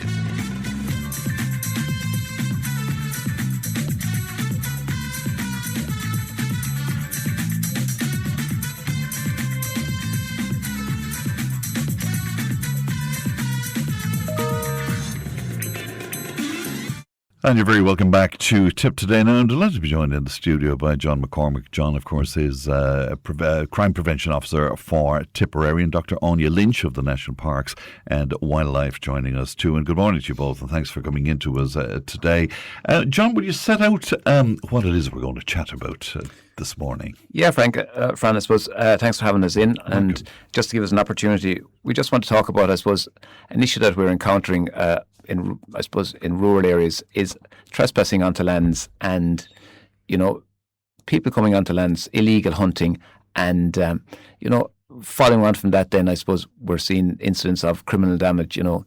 Gates, locks cut off, gates left open, wires being cut, water troughs, pipes been been disconnected and stuff like that. Again, a lot of issues. But I suppose on news here this morning, I suppose we're going to talk about trespassing and illegal hunting on lands. That's what we're working with. So I suppose on Garda Síochána and the National Parks and Wildlife Service, we work very closely together, I suppose, and this is a partnership that we have that works well for us. So we're just going to maybe chat about that. Very good indeed. So Anya, will you tell me about your connection with this then, and the kind of wildlife crime, I suppose, and the protected species as well? Yes, thanks for having us on, Welcome. Fran. So I suppose the National Parks and Wildlife Service is the body that has responsibility for nature protection. And as John outlined, we work very closely with Garda Síochána, who also have powers and functions under our national legislation, which is the Wildlife Acts for the protection of nature. So I suppose we have legitimate hunting in Ireland, and I suppose a lot of people would recognise that in terms of, your gun clubs and individuals engaged in legitimate licensed hunting, and those people are of great value to ourselves and on Garda Síochána because they report the illegal hunting. But the illegal hunting is really focusing predominantly on species such as the Irish hare, which is an endemic species to Ireland, and also species like badger. And we also see deer being illegally hunted, predominantly with deer being pulled down by dogs, should I say, at night time during the day. So with the hares, what happens is individuals will rock up to a gate. They may use a device like a thermal imager. These can cost anything up to 3,000, 5,000, 7,000 euros. This is very sophisticated. Very sophisticated. Yeah. It's organised. It's planned. Individuals are travelling across county bounds. I know from dealing with Garda Síochána in Limerick, they're quite regularly encountering individuals from outside of County Limerick, and same in Tipperary, individuals coming into County Tipperary who are not from the area. They'll scan the field. They can use a thermal device during the daytime. It'll show up a white spot lying off in the field, which is the Irish hare in its natural environment. And then they'll go across onto the land and they let the dogs off, a sight hound, a lurcher, a kind of greyhound cross type dog. And their entire aim is to kill that animal, that protected wild animal. And there's a lot of gambling involved. There's a lot of kudos. The more hares the dog kills, the better the dog is. So that's the illegal hunting of hares. It causes a lot of distress for landowners because people are on their land they don't know. They're bringing dogs onto land, and we know there's huge problems with livestock worrying and for sure. all that. And as John outlined, there's a criminal damage element then too, where gates may be left open or locks cut, water troughs and things like that. Farming infrastructure interfered with. They may come up around a domestic dwelling or farmyards.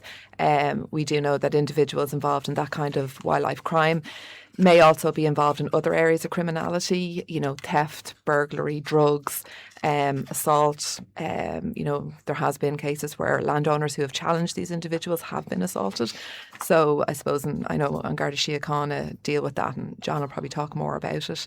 And then we have offences against badgers, where we'll see groups of individuals usually going onto land and they'll dig out a badger and just throw it to the dogs they have with them, and they'll just kill the badger.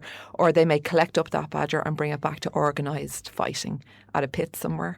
And like that, it's all gambling and kudos for the dogs. There's a huge welfare issue for the dogs involved as well too, because they will come out with serious injuries. They can be very badly hurt. And they may well not get veterinary treatment for those injuries, or they may just have to be destroyed. And then I suppose the illegal hunting of deer, what we see happening, deer are a protected species, but they can be hunted legally and under licence. But what we see is individuals going out, maybe using a lamp, shining a lamp, and then letting the dogs chase them down. They dazzle the deer and let them chase them down. And that has huge implications in terms of they're on land at night time. They don't know what livestock are in fields. they don't know what damage they're causing when a deer runs through fences or runs out onto a road, maybe causing a car accident as it's trying to flee this kind of illegal activity. Is it on the increase, Anya? I would think so, yes. Yeah. Now, maybe because, we're more aware of it. Yeah. I suppose the illegal hunting of hares would have always been there. Badger baiting and digging would have always been there. I suppose deer poaching or illegal deer hunting has always been there. I suppose it's more prominent to ourselves now, maybe because they post on social media, they like to boast about it. And as I said, the individuals who are involved in this kind of illegal activity are cash rich. It's certainly getting more sophisticated, though, yes. and the cash rich plays into that, I would imagine. Do you have your own people then, your own security people where the parks are concerned? So, we have conservation rangers out and about on the ground. We don't run a 24/7 service. That's why, we link in very strongly with Garda Síochána. And given the individuals involved, really, Garda Síochána are the appropriate authority to deal with it. So we would support Garda Síochána. We will deal with landowners. We will investigate. We have powers to enforce that legislation and prosecute that legislation, or we would act as expert witnesses to Garda Síochána. So, John, what about your powers then? What about the Garda's powers? We've several powers in relation to wildlife, Fran. We have a power. We say we can stop and search a person. To require them to give them their names and addresses and provide verify that information as well. We have powers as well. We can stop, seize. We can seize equipment if we meet these people coming off lands and we believe that their intention was hunting on lands. We can seize. I suppose we can seize up to vehicles. We can seize vehicles. Yes. We can seize the animals. We'll check the animals to see is there blood in the animals. We look for. We look to see are they have been hunting on lands. But I suppose what we're finding, Fran, is that there's a lot of underreporting of this kind of crime in. We're not seeing it being reported. Why, John? Is that because people are fearful? I think it's fearful. I think it's fearful of intimidation, and I think, Fran, as well as just another piece. There are a lot of people aren't aware of. I suppose now before the landowner did have to make a statement in relation to the people hunting onto his or her land, but now the legislation, I suppose, has changed in relation to that, and no longer does the landowner have to make a statement in relation to people being on his land. It's up to the person that comes onto the land hunting to provide proof that they have had permission to enter the land and carry out hunting on the person's land. So that's changed. It is. It's a great change for people in farming. Yeah. Yeah. So it's there. I suppose we do generally need a witness to prove that they had been on the land hunting. So that's great if it's ourselves or Garda Síochána. I would encourage anybody who is willing to make a statement to come forward and make a statement.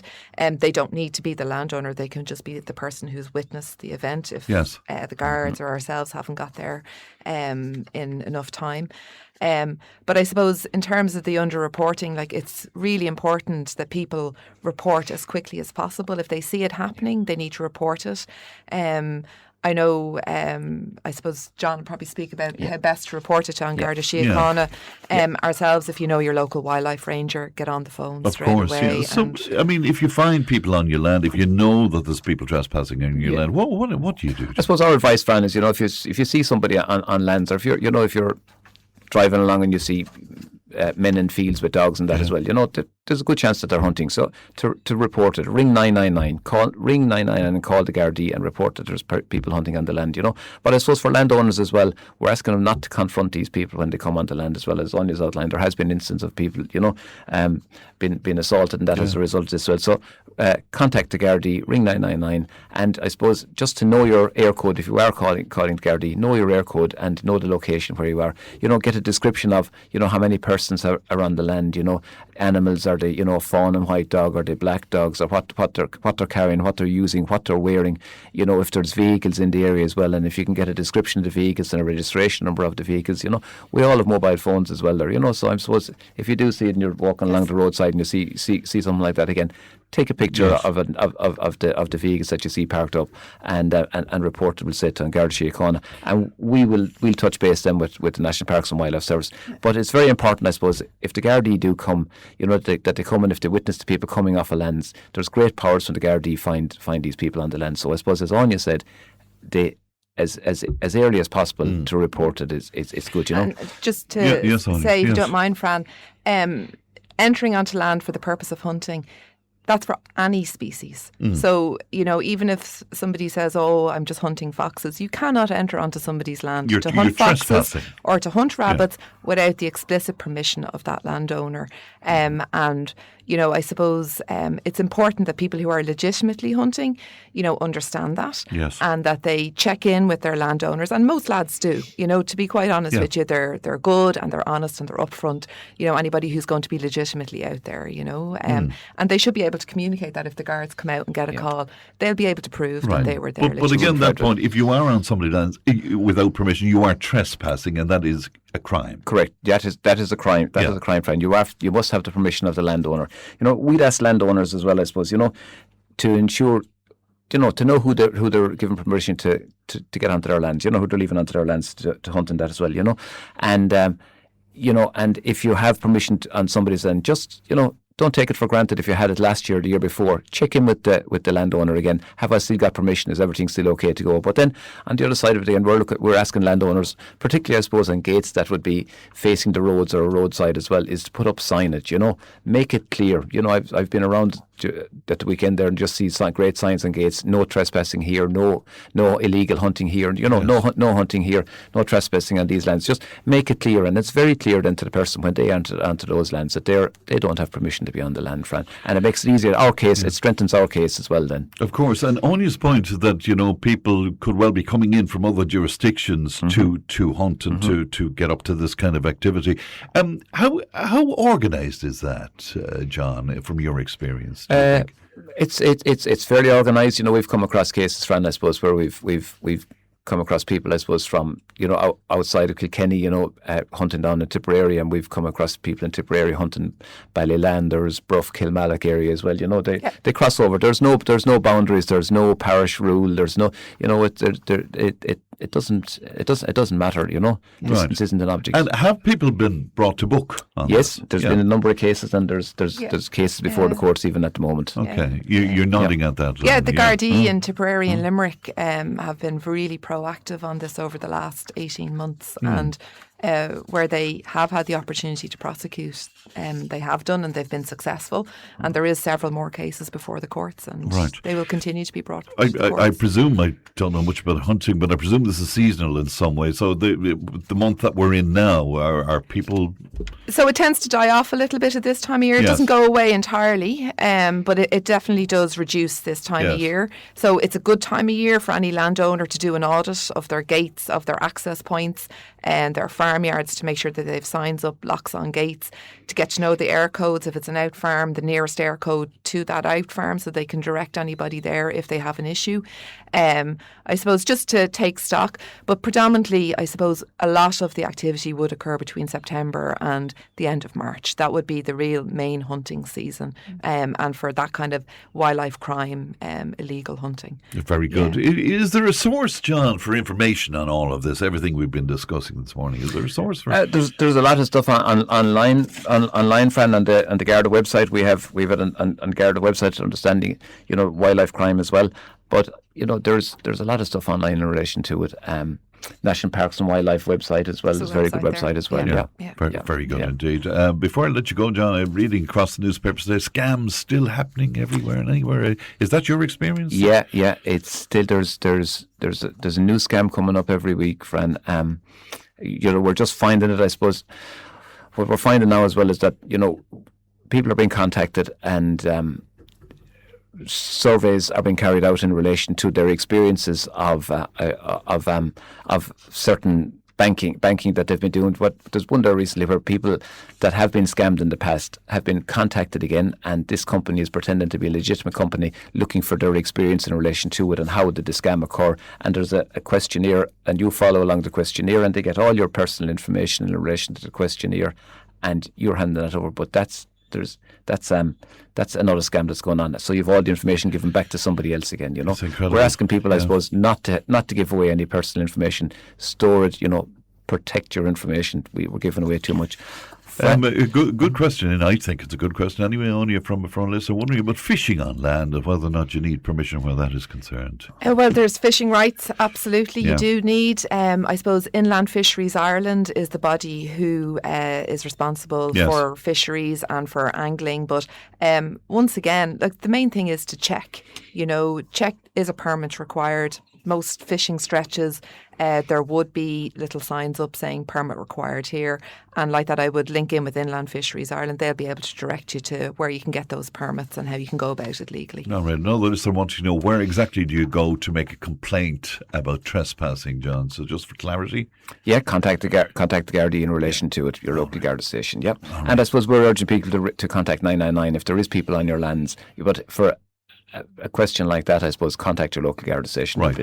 But do not confront. No, do not confront these individuals. Make a report, make a complaint. All right, indeed. Fran, if I could just mention one more piece there, just that I have as well. It's just my Carricky Littleton 2 Mile Boroughs Community Alert. They're holding a property marking day on Saturday the 16th from 10 a.m. to 2 p.m. Patricia Loughnane is looking after that outside there, and JJ O'Sullivan. So I suppose it's been held in my Carricky Boroughs Community Centre in Littleton. That's on the 16th of May, but we will have more about that as well. It's a property marking event, and there's one going on in Roscrea this weekend. I just don't have the full details with me now as well. But it's getting your property marked through Winton Interior as well. All right, very good. Lots of other bits and pieces into it. Interesting one again. Wondering if you need permission to walk through land. I'm a farmer and people like to stroll through my fields, says one of our listeners. Is that... I suppose under the Wildlife Act, that's not an offensive for walking, but I suppose, it's private property. You should have permission, or you should, go and ask. It's no different to maybe putting a tent up on someone's land, or a bit of wild camping. You should have permission. Somebody else wondering about cockfighting. Of course, that was in the headline, making headlines recently as well, John. And that's illegal activity. That is an illegal activity. Yep. All right. Okay. Yeah. Well, good to see you both, and thanks for coming in to us today, Dr. Anya Lynch of National Parks and Wildlife, and the Crime Prevention Officer for Tipperary, John McCormac. Thanks very much indeed, guys. We'll take a break, and we're back with more in just a moment. Tipp FM's Tip Today. With Slattery's Garage, Puck On. Main Peugeot dealers in the Premier County. And now stocking the full range of the luxury French car brand DS Automobiles. Book your test drive today with Slattery's Garage, Puck On. See slatterysgarage.ie. Tip Today, in association with Slattery's of Puckon, your main Peugeot dealer for over 50 years in the Premier County. slatterysgarage.ie.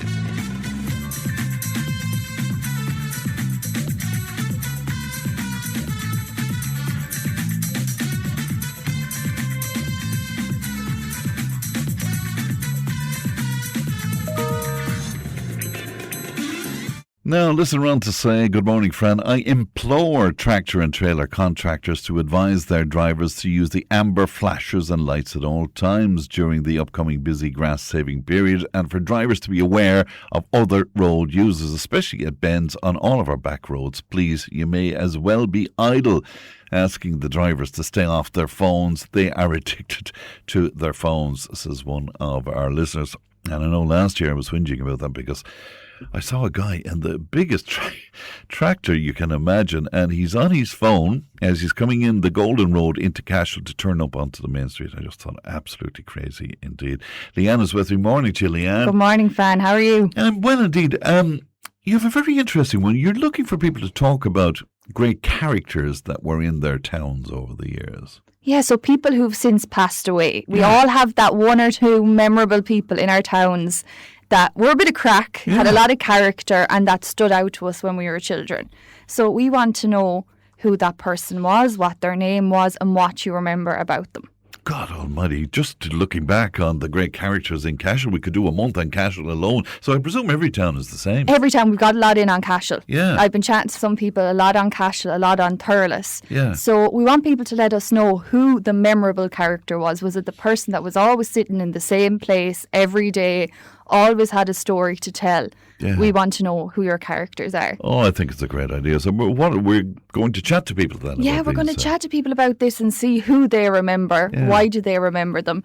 Even myself growing up, there would have been loads of people around Burst and Ossory that I would have known so well, and I would have, like, to this day, they're long past now, but I still remember them.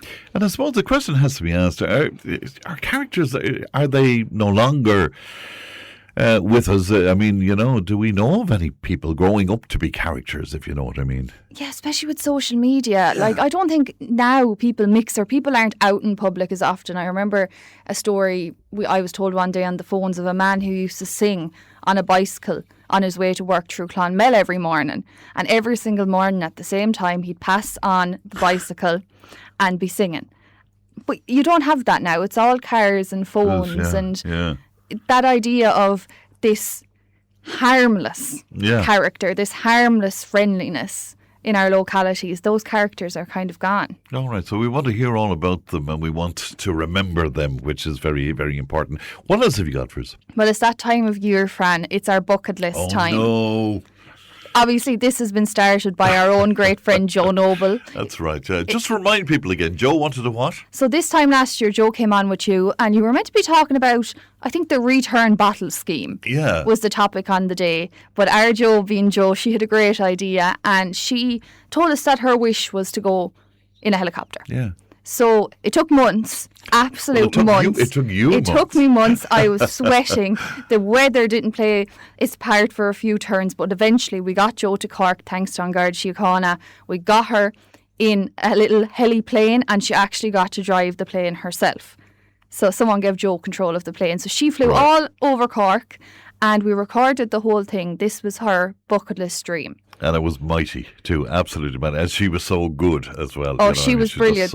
And now there's a character. There's a character, a character indeed. So we're looking for somebody else who would like... I'm going to regret this. I'm going to be sweating in a few weeks' time again. But we want some nominations. We want some Is there something that you wanted to do all your life? Something you wanted to do, or maybe it's as simple as you need someone to help you paint a shed. There's a shed out the back. No. You're just hoping it's going to be that simple. Something that you just really want to do or you need done, and we'll do our best. We'll do our best to try and make your bucket list happen. So we'll go through them all and we will find one for this year. Very good. Okay, so get in touch with you. Get in touch, send an email, tiptoday@tippfm.com, text or WhatsApp, your name, why you want this thing, if there's a story behind it, maybe you've been going through a hard time, or maybe it's something that's in your head all the time, you never got around to it, or maybe you were meant to, but you pulled out last minute. Okay, well, we'd like a good story behind it. Yeah, we want to know why this thing in particular and what it means to you. All right, very good indeed. Thanks for that, Leanne. 1800 938 007 is a free phone number if you want to chat to Leanne about that or indeed about anything else. Listener says, talking about badgers and cruelty inflicted on them by criminals, what about the thousands and thousands of badgers that have been snared and then shot by the Department of Agriculture every year, year after year, supposedly to combat bovine TB? This is a shameful practice. Badger numbers are at an all-time low in this country, says one of our listeners. And news and information's on the way. Tipp FM's Tip Today. With Slattery's Garage, Puck On. Main Peugeot dealers in the Premier County. And now stocking the full range of the luxury French car brand DS Automobiles. Book your test drive today with Slattery's Garage, Puck On. See slatterysgarage.ie. Tipp FM's Tip Today. With Slattery's Garage, Puck On. Over half a century driving the people of Tipperary and surrounding areas with quality, reliable and economical vehicles, new and used. Call the sales team today to discuss your next car or van on 067 24 111. Thanks, Pat, and welcome back to the final hour of Tip Today, 1800 938 007. Now, Bill was on to us from Carrick-on-Shore, and he says there's a wonderful story posted on the Carrick-on-Shore Facebook page. There's a very tenuous link to your ancestry story that has been most interesting. The story is about somebody who has adopted a war grave belonging to a man from Carrick-on-Shore. The responses have been lovely, says Bill, and revealed a lot about the Barry family, and the man's medals have been found by somebody who's a distant relative. And most of all, what a fantastic gesture by the person in Holland. Now, so I'm not sure what the detail of that is, but I'd love to find out more about it, Bill, and we might get to chat to somebody about that. But in the meantime, if you want to pop on to the Carrick-on-Shore Facebook page, the detail will be there. Now, archaeologist Donal O'Regan has spoken to us in the past, and he joins me now. Good morning to you, Donal. Good morning, Fran. How are you? I'm very well, and lovely to talk to you again. You got in touch with us to share a fascinating connection between Tipperary, King Charles, and Donald Trump as well, Donald? That's right. Last week, King Charles was with Donald Trump in the United States, and in 1185, an aristocrat called Theobald Walter, ancestor of the Butler family, came to Ireland on the entourage of his friend Prince John, the younger son of King Henry II, and himself the future King of England. And on that occasion, 5.5 countries of land in North Tipperary and Limerick were granted by King Henry II to Theobald Walter as a fief. And Theobald Walter had his ancestral seat, his main Caput or Norman seat at Thurles. And he is the ancestor really of most of the Butler family, but I say virtually all the Butler family were spread out larger on Tipperary to Kenny. But he is also the ancestor of both King Charles and Donald Trump, and might also be the ancestor of Barack Obama, Ronald Reagan, and John F. Kennedy. So he would have a lot of descendants, and he's largely obscure individual. He's well known to historians, and the connection to King Charles is through the Queen Mother, Elizabeth Boyle-Leon, who herself came from Glamis Castle, and she's descended from the Hamiltons, Duke of Abercorn of Barons Court in the north of Ireland, and the present Duke of Abercorn is Ireland's only living Duke. It's interesting, but I would have thought that the connection to King Charles, did that not change a few hundred years ago in terms of the lineage there, Donal? No, the lineage of the British royal family changed in 1714. George I became king, and had a brilliant German, and the lineage changed. But independently of that, as I said, the line is through the Queen Mother. Elizabeth II's mother, Elizabeth Boyle-Leon, is not through the main line of the British royal family. So that's the line to King Charles directly descends from the great Duke of Ormond, and also directly descended by definition from Theobald Walter, the founder of the Butler family. Now there's another interesting connection here in that in 1619, Viscount Thurles, husband of Lady Thurles, and the man who would have been Earl of Ormond, was drowned up the coast of Skerries on the way to the English court. And she remarried in 1626 Captain George Matthew. So Captain George Matthew and the marriage of Captain George Matthew and Elizabeth Lady Elizabeth Poyntz, who is Lady Elizabeth Butler after her first marriage, effectively cemented the relationship between the Butlers and the Matthews, and might be seen that year, which is 400 years ago this year, as the foundation of modern Thurles. So it's quite a significant year for the anniversary. It's a significant anniversary. Another very significant anniversary for the Butlers this year is the year 3026, when 700 years ago, the title of Lord Dunboyne, the Butler title, was created for the Butlers in a common to the family of Le Petit and Meade. And Dunboyne takes Lord Dunboyne takes his name after Dunboyne Castle. It's the town of Dunboyne and Meade, where Dunboyne House Hotel is now. But they also own Titanic Castle in their Fettered, a very strong Tipperary collection, which is now owned by Lord Andrew Lloyd Webber, the composer. Sure. So we are really quite a lot happening here. Well, that's for sure. But tell me more about Donald Trump, though, because I thought that his ancestry was Scottish. It is, but he's an obscure line of descent from Clearwater. It's not very clear. I've come across, basically on one reference, I've come across a reference in the Butler Journal to Donald Trump being descended from Water. But there's so many people descended from Water that isn't surprising. But he is not close related to King Charles. Like, there's no known relationship there otherwise. It's far back. But he is descended from Water, apparently. Another thing is John F. Kennedy, because John F. Kennedy's lineage into the Fitzgeralds, and the early Fitzgeralds descend from the Butlers, just as the early Butlers largely descend from the Fitzgeralds. There's a marriage there in the early medieval period. So that's of some interest. Well, isn't it all very fascinating indeed? You see, it all comes back to Tipperary, as we keep saying, Donald. It all comes back to Tipperary. Well, it all comes back even to Thurles, yeah. And as I said, Theobald Walter would have had a number of Norman earthworks across North Tipperary, which have been documented by George Cunningham in his Norman Advance book. and that's well known. And well, he also would have had possibly a site of British outside Turles. The name British sees a protest or Norman earthwork, and there's nothing evidence there now, but there was. The place name suggests that there was an earthwork there, and there was also an earthwork at Roscrea. And of course, the Butlers had quite a few castles. They bought to Kenny Castle and Hughes Spencer in 1391, and since then it has been until 1966 the seat of the Butler family and the Marquess of Ormond. So the Butlers were Ireland's really first family to become dukes, which is the highest status of a nobleman outside of a prince of the royal family. And when in 1661 James Butler, first Duke of Ormond, returned to Ireland in the entourage of King George II. So the Butlers were always seen as kind of the right hand man of the royal family in Ireland, whereas the Fitzgeralds were their enemies, were more or less seen as kind of up your eye really. They were the opposite of the Butlers. They were giving trouble to the crown. The Butlers, to a large extent, kept order across Tipperary. They would have had Carriganshire Castle, Clare Castle, Lismolin Castle, Roscrea Castle, Nina Castle. They were aristocrats in the true sense of the word. And today they become largely obscure. But that lineage, as I say, continues to survive in most respects.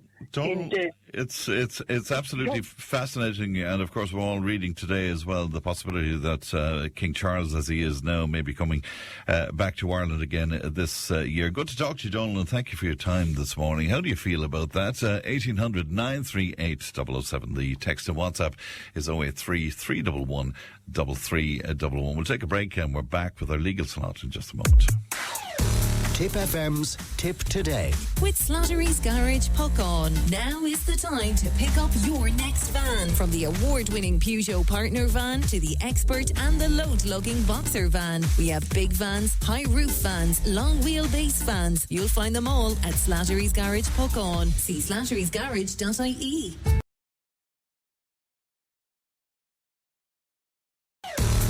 Tipp FM's Tip Today. With Slattery's Garage Puckon, it's time to change. Test drive the award-winning range of Peugeot hybrids and fully electric vehicles at Slattery's Garage today. See slatterysgarage.ie. Now I'd like to be joined by Gillian O'Mahony from Lynch Solicitors in Clonmel. Good morning to you, Gillian. Fran. And good to talk to you today. Are you going to talk to us about cohabitation, Gillian? What exactly is cohabitation?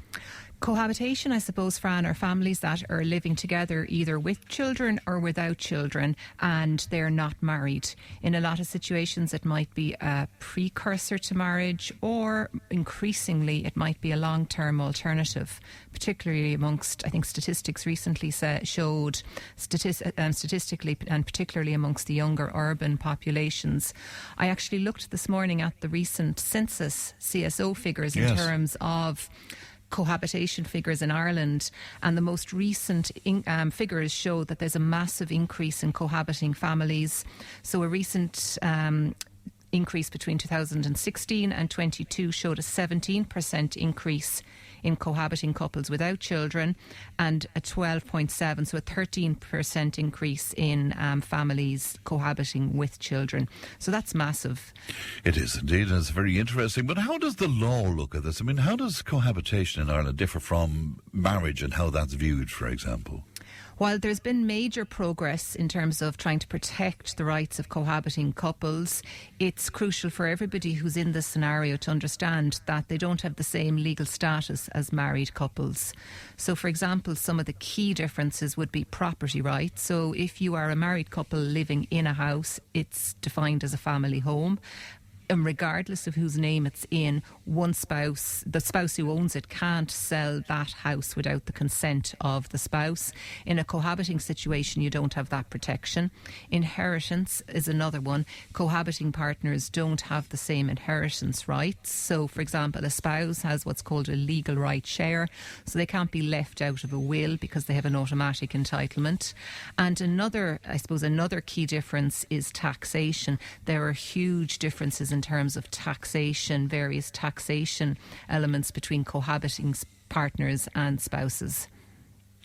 And who exactly is a cohabitant under Irish law, Gillian? So under Irish law, just because you live with somebody, that doesn't mean that you're a cohabitant. You have to have lived with somebody in an intimate and committed relationship. So that deals with the scenario of flatmates or people in a house share. Yeah. They can't then allege, oh, I'm a cohabitant, and then try and bring in the redress scheme. So you have to be in an intimate and committed relationship. You can't be, obviously you can't be a sibling, a first cousin, and then you have to have lived together for two years if you've children, or 5 years if there are no children. So the relationship has to be more than a mere friendship. It has to be more than a dating relationship, and you have to be living in a shared premises. Right, but I presume same-sex couples would be included in this? Absolutely, yes, absolutely. Yeah, and are the rights then automatic as cohabitants? No, they're not. And again, that's a difference in terms of a marital situation and a cohabiting situation. There are certain automatic rights that cohabitants have, that married couples have, that cohabitants don't have. So to claim relief as a cohabitant, you have to satisfy the 2 years or the 5 years if there are no children. And you then have to prove that you're financially dependent on the other person. So you have to be financially dependent on the relationship, on the other person, because of the relationship or because of the breakdown of the relationship. And it's only then that you can go and seek legal rights.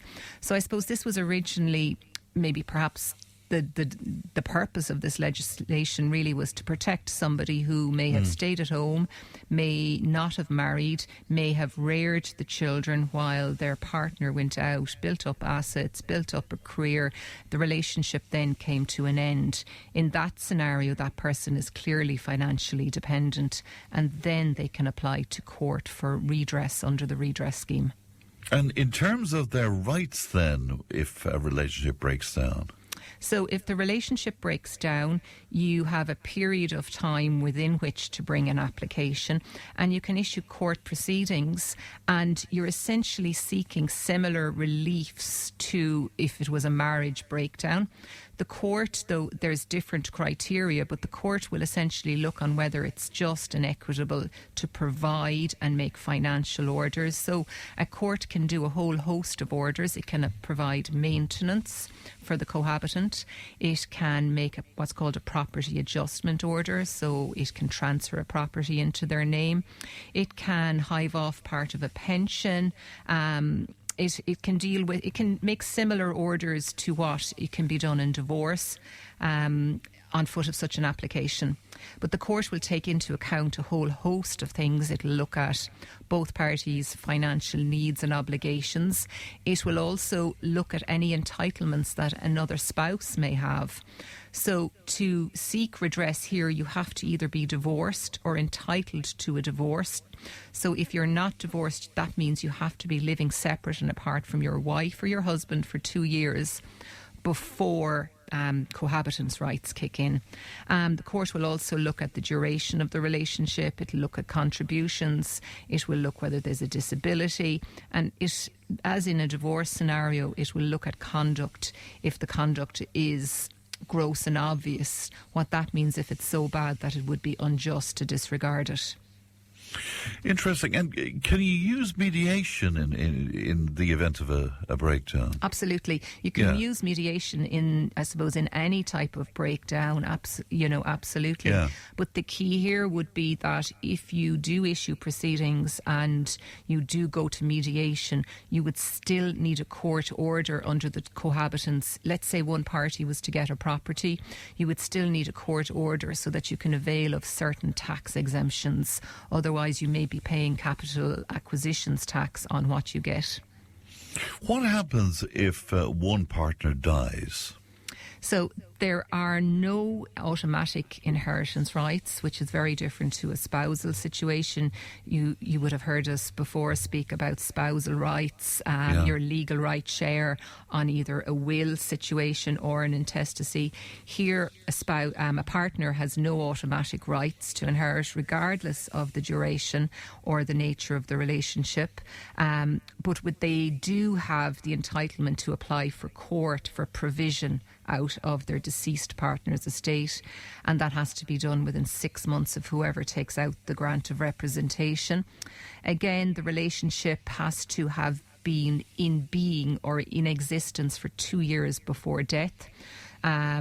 You also, if you're making this type of application, financial dependency is not as crucial in terms of if you're making an application during the life of the other party. The court then can look at all the circumstances, and the court can make provision out of the estate if a court is satisfied that there wasn't what's called proper provision made for this person during the relationship. But interestingly, they can't get any more than what a spouse would have got.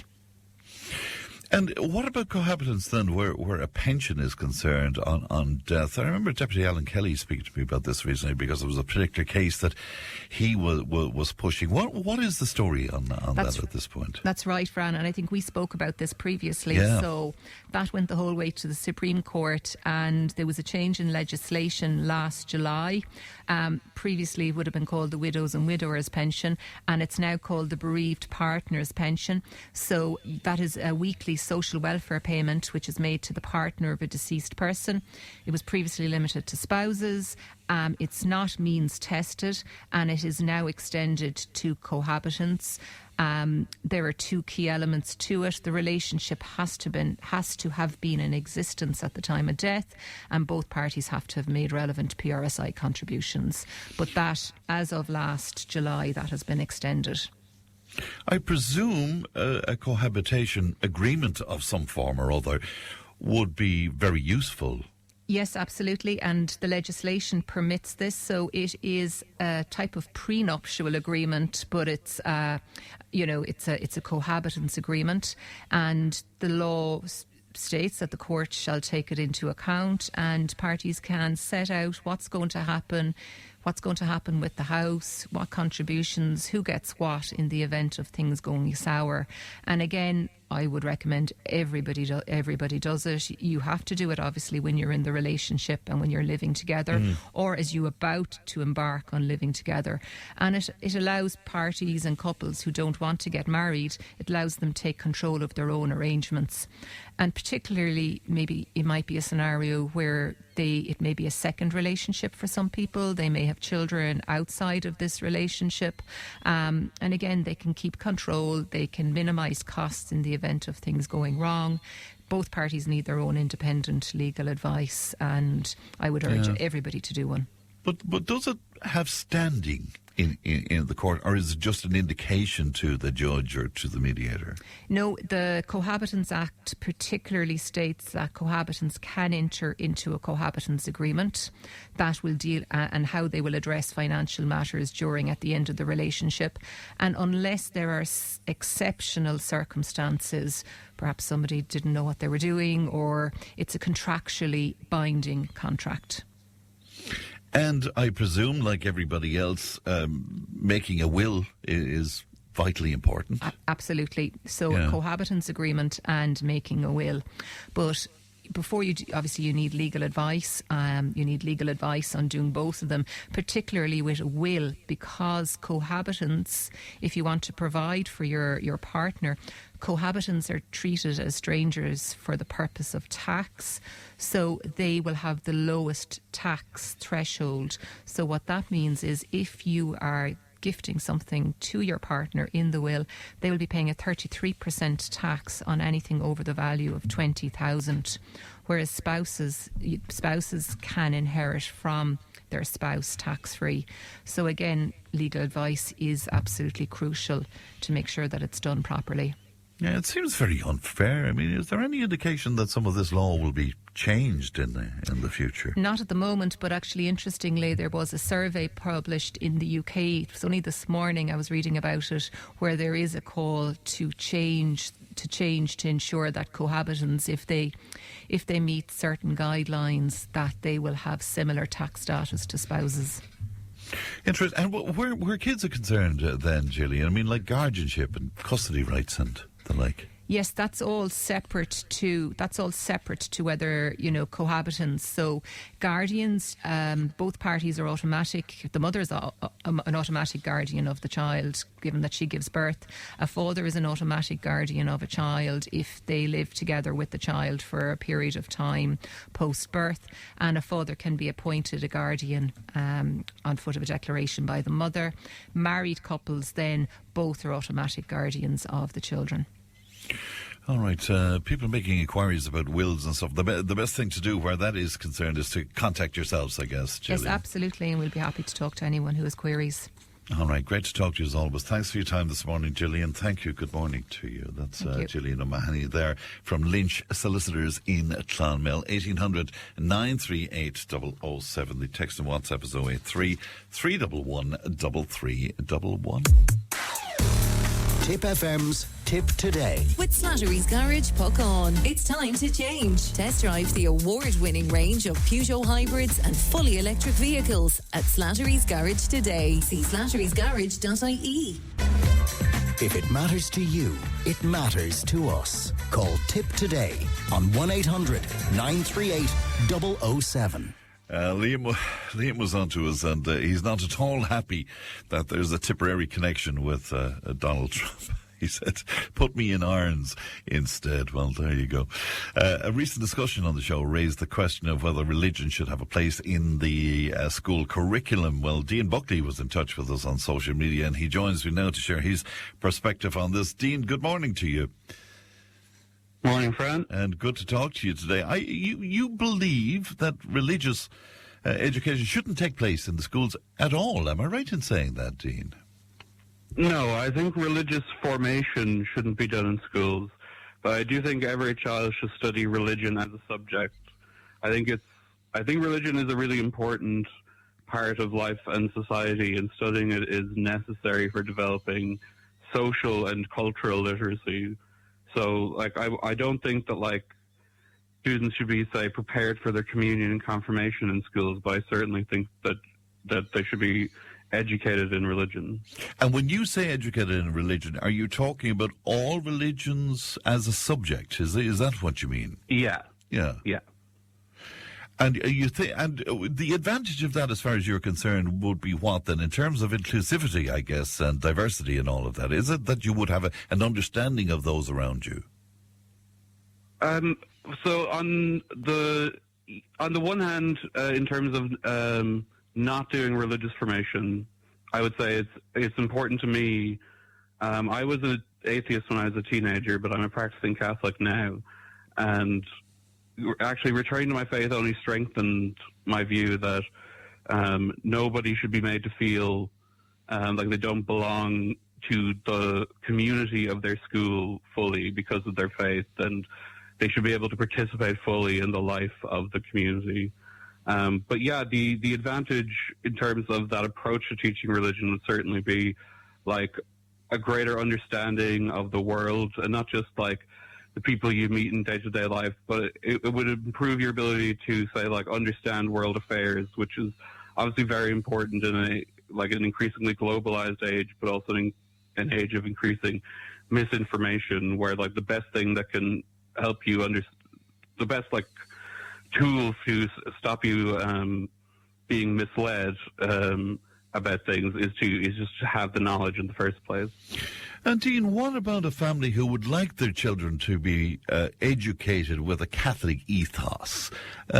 Should they not have the right to do that? I actually think that we're way too comfortable with the idea of parents dictating what their children get to learn about. We shouldn't be putting educators in the position either of having to withhold information from students because their parents don't want them to know. And that's ultimately a lot of what discussion about having a Catholic ethos is. It's being able to opt out of certain kinds of classes, particularly sexual education. And that's one of the reasons I found actually Atheist Ireland's complaint that they wanted to be able to opt out of Yes. Parents wanted to be able to opt out of religion class. Is quite ironic because it was very much mirroring the kind of religious conservative desire to not have children participate in sexual education that Atheist Ireland would usually be like quite strong on, you know. Yeah, it's interesting. And I was speaking to Jane Donnelly. I'm not sure if you heard the piece last week from Atheist Ireland about this. And she's of the opinion that, you know, that the children who opt out of the religious classes, they should be provided with some sort of an alternative curriculum in some way. Now, from a resource point of view, it would be very difficult, I presume, to provide that. Yeah, it would be very impractical. And again, I think unnecessary if we're just, in the first place, teaching like a religious studies, like a comparative, like academic approach to religion, would make the issue of like providing an alternate class moot. And I think it would be. I think religion is something, even when I was an atheist, that I found fascinating to learn about. And I think it's just really important that. It seems to me like if the point of education is not to equip you with the knowledge to just like go about being in the world with other people, then like a lot of the other the more academic stuff just seems less important in the long run to just like who you are as a person than being able to understand other people and where they're coming from. Yeah, it's interesting. I'm really, really curious about you being an atheist during your education, during your secondary school in particular, and now to be a practicing Catholic. You don't have to tell me this, but was there a road to Damascus experience for you of some kind, Dean? There's a American writer, Nicole Cliff, who once said that something, I'm paraphrasing, but no amount of beautiful argumentation could have brought me to God. I had to be tapped on the shoulder, and that's very much my experience. That it was quite personal and interior, and it came at a certain point in my life, but it wasn't like a light switch moment. It happened over the course of months. But I suppose if there was a moment that I do reflect on that feels pivotal, it was reading Pope John Paul II's book, Crossing the Threshold of Hope, which there's a lot of that in that book that I wouldn't agree with, but the fundamental stuff about like the moral theology of Catholicism, it just really rang true for me. I found that very interesting, though, that you would go from atheism to being influenced by a pope that would be considered to be conservative in his own way, Dean. I found that very interesting. Yeah, I mean, I think I've always just had I've always been able to just like take what I agree with from people I disagree with on other things. Like I think like Edmund Burke, the founder of conservatism, like I'm very left wing. I consider myself a Catholic socialist. Yes, but I think Edmund Burke is like an important like philosopher that people should read in terms of like his understanding of community and how people forge bonds with each other. Like I think that's actually, those insights are really important and do a lot to explain, like say the limits of the French Revolution, which is the context in which he was writing those things. And does this play into your thoughts? Because I know you shared your thoughts on euthanasia with us as well, and you now being, as you described it yourself, a committed Catholic, does that play into your views on that? I suppose it does in the sense that, like, it's really, like, copper-fastened my belief in a universal human dignity. In terms of the euthanasia, well, in terms of assisted suicide, really, in principle, it's something that I believe in as part of, like, allowing people to make dignified end-of-life choices. But in the current sort of social, economic, and political climate, I find it very difficult to see how it could be implemented without resulting, as we have seen in Canada and other countries, with people choosing assisted suicide because they're unable to live in the conditions in which they are being made to live in, and not because of. For example, we've seen people in Canada who have opted to get assisted suicide because they're not able to find adequate livable housing for somebody with their condition. And as a disabled person, I find it very, particularly difficult to essentially be asked to support the right to kill myself before me and myself and people like me are given the right to fully live and participate in society in the first place. It's very interesting, but am I right in saying, though, that any form of assisted suicide or euthanasia would be at odds with Catholic teaching, Dean? Yeah, you would be right in that. I would just happen to be at odds with some matters of doctrine myself. I'm a bit idiosyncratic in that way. Well, that's allowed too. But, I mean, we had the case of that, we were talking, now I'm sure you're across this, we were talking about it last week, that British mother who was just so distraught to live after her son died in the tragic accident had taken her own life in Switzerland through one of these clinics out there. And you would have fears, wouldn't you, as to how far this would go? Yeah, and I think,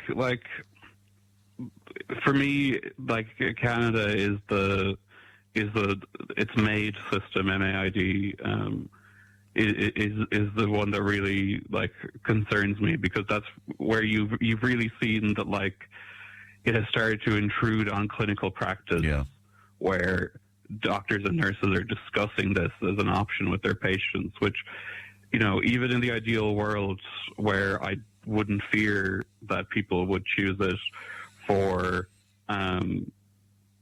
reasons other than dignified end of life care, essentially, that if people didn't, in a world where people didn't have financial pressures or things like that, I would still be concerned about any intermingling of assisted suicide and medical practice. I'm always, and I've said this a number of times over the years, I'm envious of people with a strong faith, Dean, and I'm just wondering, are you a happier person now than you were when you saw yourself as being an atheist? I think I'm more at ease with myself in some ways, and particularly more at ease in my beliefs.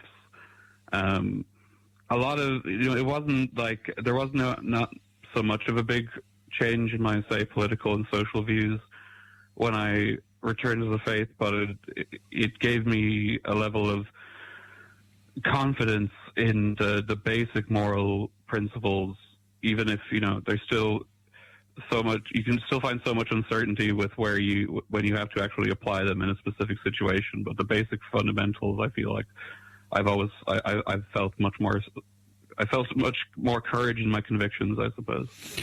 Yeah, it's interesting because we're hearing about younger people like yourself returning to the church in some way to find solace, I suppose, and maybe even to find certainty. Yeah, I think that a lot of I don't want to generalize about those figures, because I think it's still sort of a headline thing, and we haven't really analyzed in sort of data, good data, what's happening.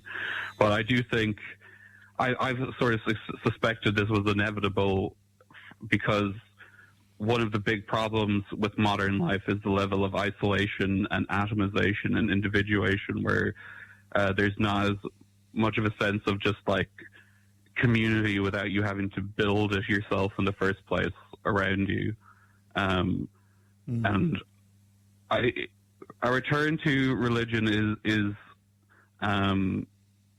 seems logical to me as something that would happen in those conditions, alongside, and I'm not saying these things obviously to compare religion to them, but alongside things like falling into hardline political groups, or falling into sort of online communities or oriented around things like crypto and even cults, because people really, really crave connection and belonging and feeling like part of something. Humans are social animals, and we're meant to be part of something more than ourselves. And when people feel that lack, they will naturally search it out, either in in positive ways or in negative ways.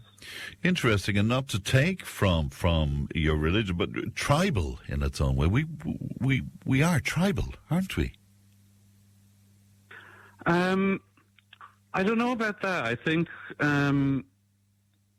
sometimes the extent to which our community necessarily leads to a sense of division and conflict, I think, is actually really overstated.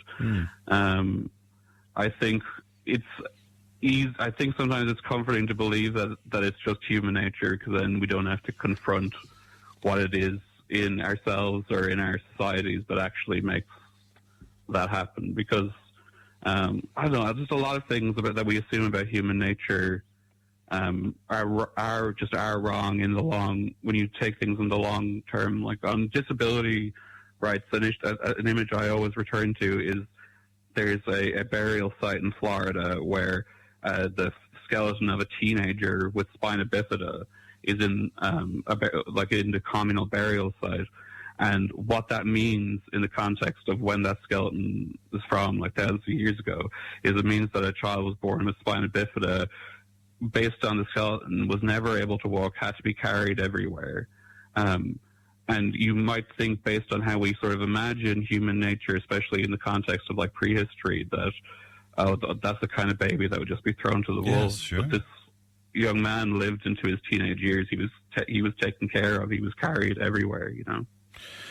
Fascinating, most interesting discussion. Dean, we appreciate your time. Thank you for coming on with us. Thank you, and good morning to you. Thanks, friend. Dean Buckley there. Dean is a journalist and has contributed to Tipp Today over the years. Now let us link up with our studio in Clonmel, and glad to be joined by our relationships expert, Susan O'Donoghue. Good morning to you, Susan. Good morning, friend. How are you? Bit of a tall order for you today, Susan. You're going to explore marriage, partnership, relationships, and love, even. A bit of love, friend, huh? We need it. We need it post-bank holiday. Get the week started right. I was interested because I was looking over the weekend, and I was looking at marriages and the way, like, compared to 2023, apparently marriages in 24 fell by 4%, which is, quite a bit. And I suppose while opposite sex marriages fell by 4.2%, same-sex marriages rose by 3.4%. So it's quite interesting in 2024 the way things have, we're changing, and that's for many, many reasons. But the average age of a couple now to get married is the bride is 35.9 years and the groom is 37.7 years. Wow, how things have changed, Susan. Telling you, things have changed hugely since I was there anyway. But Catholic ceremonies then are 32.6%. Church of Ireland is 1%. Other religions then and all that, there's 19% for the different kind of, I suppose, other religious ceremonies, and then 32.5% is civil ceremonies. So it's the same as the Catholic, or traditional, Roman Catholic ones. So it's quite, a lot is after changing over the years. And in 1994, which I remember well, 91% of marriages were Catholic. So it certainly has changed over the years. So I suppose the German poet Rainer Marie Rilke would have said, for one human being to love another is the most difficult of all tasks.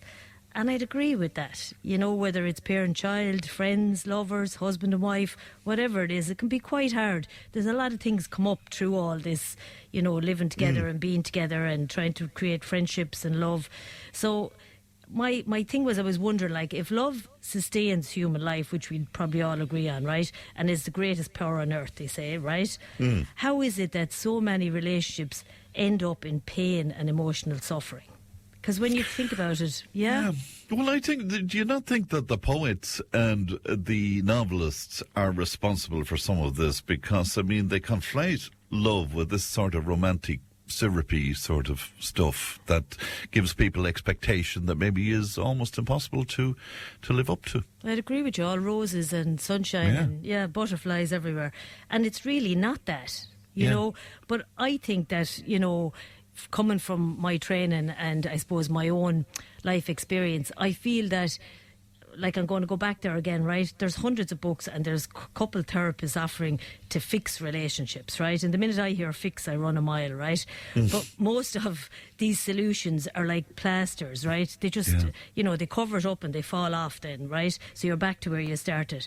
And I suppose unhappiness in relationships can often come from hidden beliefs, like I'm just not lovable, the unconscious expectation and the drives of our inner and outer brings conflict with it. So I think that if you do not know deep in your bones that you are both loved and lovable, because this is the key part, you'll struggle with yourself and with others every day, because that's the essence of it for me, is to know that we are lovable, that we're deserving of love, and that, it's a right, that we're born worthy of this.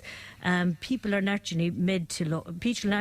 People are naturally made to love. So, like, we all want to love somebody.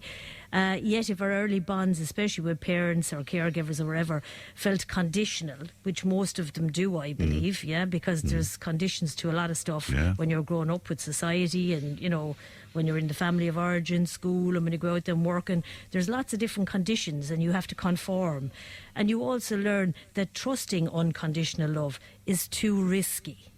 And what you're exposed in some ways then. Well, like if you have somebody then who wants to love you unconditionally, right, is what we all seek, it becomes unfamiliar and too risky, right? And like that lovely quote from Bruce Perry, and he says, the certainty of misery can be better than the misery of uncertainty. Wow. Yeah. And I feel that that's huge for people, that, the devil you know is better than the devil you don't. And it kind of comes like that. So relational safety is key when we're looking for, to discover, oh my God, and that people will often come to me and they'll say to me, I find that I keep, this keeps happening to me in relationships, or why do I keep getting the wrong people, or why do they keep breaking up, or why do I run away, or why do I find, and that's what it's about. It's about getting to know yourself, because if we want marriages and if we want relationships and if we want love, the bottom line is we need to love ourselves first, right? And you've often said that unless that we love ourselves, how can anybody else really sort of get past that then and to love us? Yeah. Well, the thing about it is if I don't now remember, we're always loving of ourselves, because even with our protectors and all those things we put into place, they're done in a loving, kind way to mind us against all the threats that are out there. So we're always loving of ourselves, but it's to become conscious of, yes, I am good enough. Yes, I have everything I need. Yes, I don't need to rely on other person I love, other people's company, and I need that because we're all human and we need, other people. But I can separate out from them. I don't have to take on all they say as being about me, or put my stuff on them as being about them, because that's what happens to us. We get enmeshed with people. We get caught up in it. We get needy. We get, I suppose, and I always say to people, how does that love feel? Somebody would come into me, or I'd have couples or whatever, and they'd, and I'd say, how does that love feel? And they'd go, oh, sure, I die without him, or, I die without her, or, I really need her around, or, when you hear that desperateness in it, you know that you're gone into that unconditional place. And that's the key. It's about getting to know yourself. It's about listening to those cues from yourself to know, this is where I am now, and what do I need to do to understand what's happening for me. Because it's never about changing it, right? Change will come. It's about understanding it. Because when I understand what's happening for me, then I can make a change. It's interesting, but that kind of maturity and coming to that understanding and that particular journey, most people would enter into marriage without sort of dealing with those issues, so they're going to be along the road somewhere before they try to fix themselves, if you know what I mean. Yeah, and the way I'm always going on about conflict, and happy conflict, as Tony Humphreys says the whole time, yeah? So that is the key. When conflict happens, that's my way in. That's my way to look at it. So when I fall out with my partner, when I get upset with myself, when I feel all those strong feelings coming up, that's my way in to find out what's happening. That's my understanding. You ask yourself why that is triggering with you. And sometimes you're like, that's very hard to do by yourself, right? And if it's true relationship that we've put up the walls, right, or the protectors or the barriers or whatever you want to call them, it's true relationship that we'll be able to take them down. So it's always about looking at how now can I best support myself. Sometimes it's a good friend, sometimes it's, a family member that you really trust, sometimes, a therapist, sometimes whatever it is for yourself. But it's so important to find a safe space, because that's what it is. I will never, ever, ever take the chance if I don't have the safety to do it. And that notion of partnership, and, in business or in other areas of our life, the idea of partnership is that something is very evenly divided and that kind of thing. I'm not convinced that that's always the case in a relationship, though, Susan. I would agree with you, but then how is it that people will do to us what we allow them to do to us, right? Yeah. So how is it now that, like, if I start to feel that this relationship isn't equal, if I start to feel that there's something not sitting right for me here, remember, my feelings never lie. They're there to let me know what's happening inside for me. On the outside, they may not reflect exactly what's happening on the inside. I may need to go in and have a look and spend time and, go get that safe space to explore it. But once I do, I guarantee you it'll make sense to me, because all behaviour makes sense. So it's not about looking at somebody else's behaviour, it's looking about the impact maybe somebody else's behaviour has on me. Does that make sense? So if I feel like somebody's not being fair, or, it's very unequal, it's about looking at, okay, now that's not sitting right for me, and I wonder why I feel it's not sitting right for me. What's the unfairness in it, right? So sometimes, like, we can end up being all different things, right? Because other roles include, like, we can end up, like, to fill the void, we create substitutes for love. That's basically what it is, right? And some of these roles might include maybe pleasing people, maybe perfectionist, the winner, the shy one, the manipulator, right, or the carer. And other roles might get sick, right, acting difficult, rebellion, being passive, being aggressive, becoming the saint, and being the wonderful one, the one that does everything for everybody. And it gives us a substitute sense of worth, because that's what it does. And although these substitutes help us survive, none match the feeling of being loved and accepted for who we are at the core. And that's what we all crave, is be seen for ourselves, not for our behaviour. And because the substitutes never fully satisfy, the underlying fear stays alive. We live with hidden insecurities, discontent, anxiety and doubt until we feel safe enough to face our pain honestly and directly. And that's a huge thing. It's not an easy thing just to hit that switch. So later as adults we may seek attention from a guarded place, right? So we'll have the wall up, and our fear of not being good enough colours every move we make with someone we care about. That's the bottom line. It's very interesting, and it's something that we would have touched on in the past as well, Susan. I mean, you might enter into a relationship with somebody and everything is rosy and it works very fine, and then somebody grows in some sort of a fashion, whether it's education or whether it's political viewpoint or whether it's a religious viewpoint, and they change rather drastically, whereas the other person stays the same.